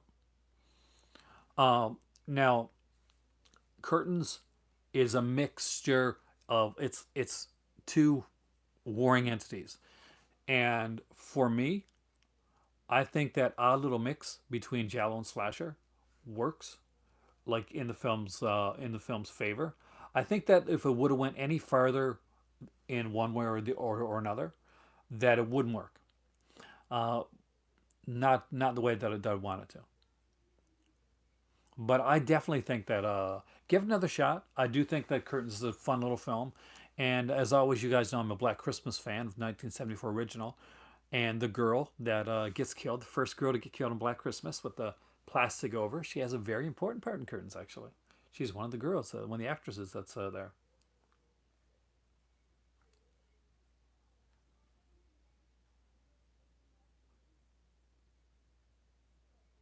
Getting ready to watch Silent Green. That's fun. Any hints on the secret vinegar cinematars? I haven't heard any more hints actually. Ken, I'm still right now. I'm still thinking that where the 3D one is probably what we think it's going to be. As for like the other title, uh, part of me wonders if they're going to go with the third Spanish title, or they're going to go with something completely different. Like some people think it's going to be Hello Mary Lou Prom Night 2, but I kind of think. Let me bring it up here because last month the Grave Robbers was put out, and this month what's it called? Cemetery of Terror was put out. So if they go with the hat trick of Ruben uh, Giuliano Jr., then the one that fits it most, and let me find it right here. Why are they all?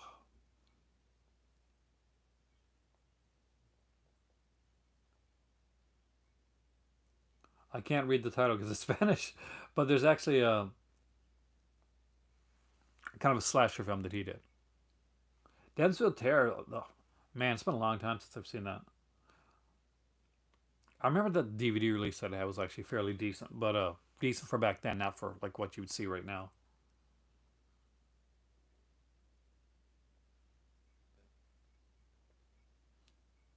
Actually, Peter Jackson's supposed to be working on like upgraded versions of like Meet the Feebles and his films himself. Actually, yeah, same. Alone in the Dark, Martin Landau, Jack Palance, Donald Pleasance, Jason Voorhees. Uh, Definitely, guys, if you've never seen that film, my on my want the high ones on my want list were, of course, Fade to Black. Now that's getting a Blu-ray release. I pre-ordered that right away. I pre-ordered the Fade to Black T-shirt. You're going to see me proudly wearing that when I'm unboxing my Vinegar Syndrome stuff. Actually, it's been a long time, Amy, since I've seen Long Hair Death with Barbara Steele, but I actually really liked it back in the day. No updates yet. I mean, like we know what the three titles are, but we still don't have any. Like as far as last time I checked, there is no more like updates on the information or any of basically on the features or any of the artwork. But considering the artwork on the last Forgotten Jelly set was amazing, uh, definitely check that out.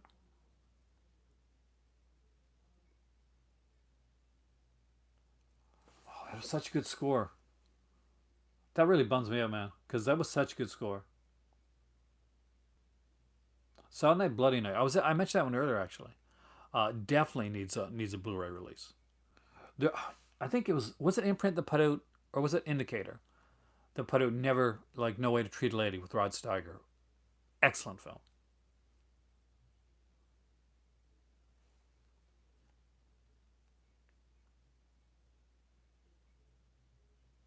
So is that the thing that's stopping Alone in the Dark from coming out? Is like this, like the that they can't find the score?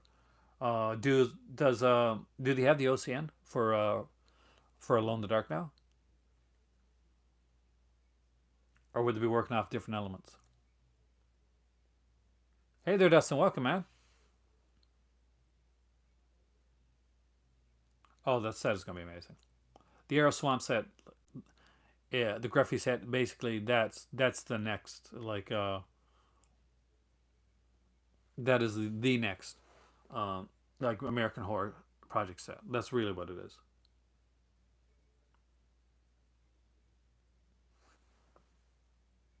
It needs a big release. Alone in the Dark needs a great release. Was it real HD though? Because I saw like the edition of Fade to Black on Shutter. That definitely wasn't HD. Hey there, Jason. Welcome, man. The great Franco fan.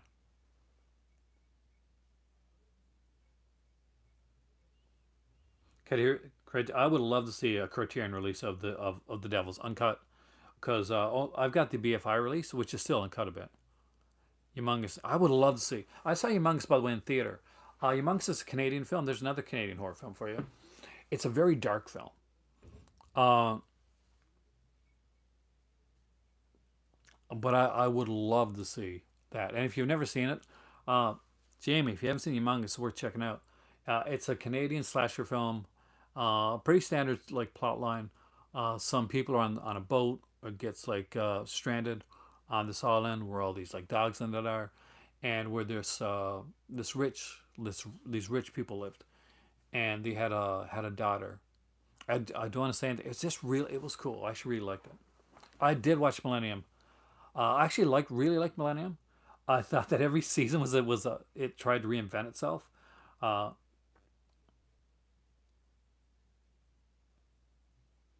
you got you everybody gets season 8 HD that one but me. Which one? Which do you know? Which I'm probably you don't because you work on them all, but you don't know which Driving Delirium has like Alone in the Dark on, do you? Get your copy of Valentine today. Well, congratulations, Dustin. This is the director of Valentine right here.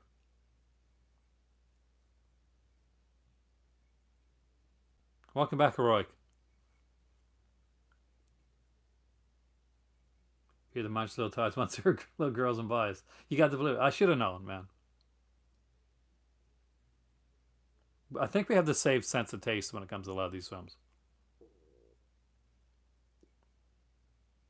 Lance Henriksen recently asked on, I think it was on Twitter somewhere, if anybody would be interested in seeing like Millennium come back, and yes, yes, Lance, we would.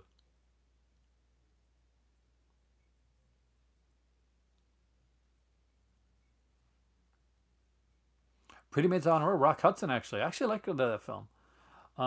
Doesn't get enough.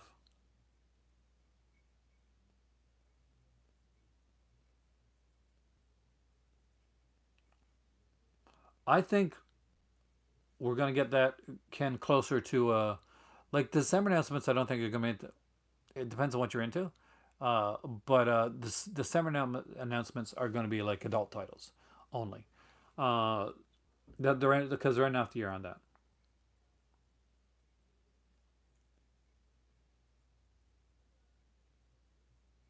that.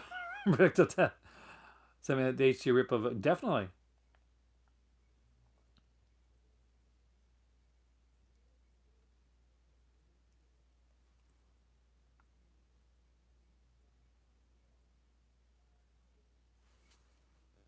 Oh, Valentine's the one of the Warlock's right, and definitely one of the most underrated too.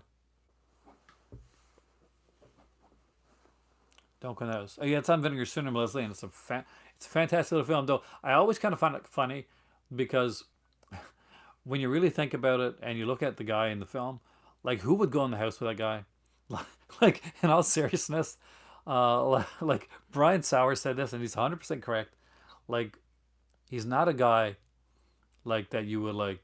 Yeah, I think I'll go in the house alone with that guy.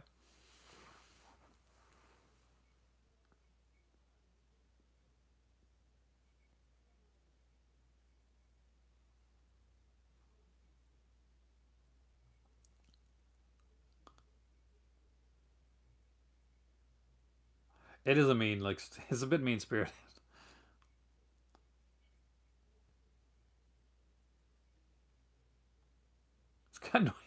It's very Norman Bates actually. They definitely took they knew where to take their source material from. But guys, I'll be honest with you, it's been a blast, and this has been one of my longest videos in a long time. Um, but at this point, the tooth is acting up like crazy. So, ouch. I love Karloff work with Luton. I really love Val Luton's work. I'm a huge fan of. I've got the Val Luton box set over there actually, and I watch it regularly. So, this is a call to cinema. You guys are awesome. Thank you so much for coming in. I'll contact you soon, Jamie. By the way, I can't wait to see that video with Piswell. Um, I'm definitely chugging. I actually, when I went upstairs to get painkillers, I actually forgot to grab them, and I said I'll just do them afterwards because I might get zonked out, and I don't want to get tired during a video. You are the call to cinema. You guys rock. You guys are awesome. Thank you to McCrimson Cult and everybody there. Kubrick's gone right now, but thank you so much, Kubrick, for the super chat as well. I'll talk to you guys really soon. As always, it's been a blast and an honor.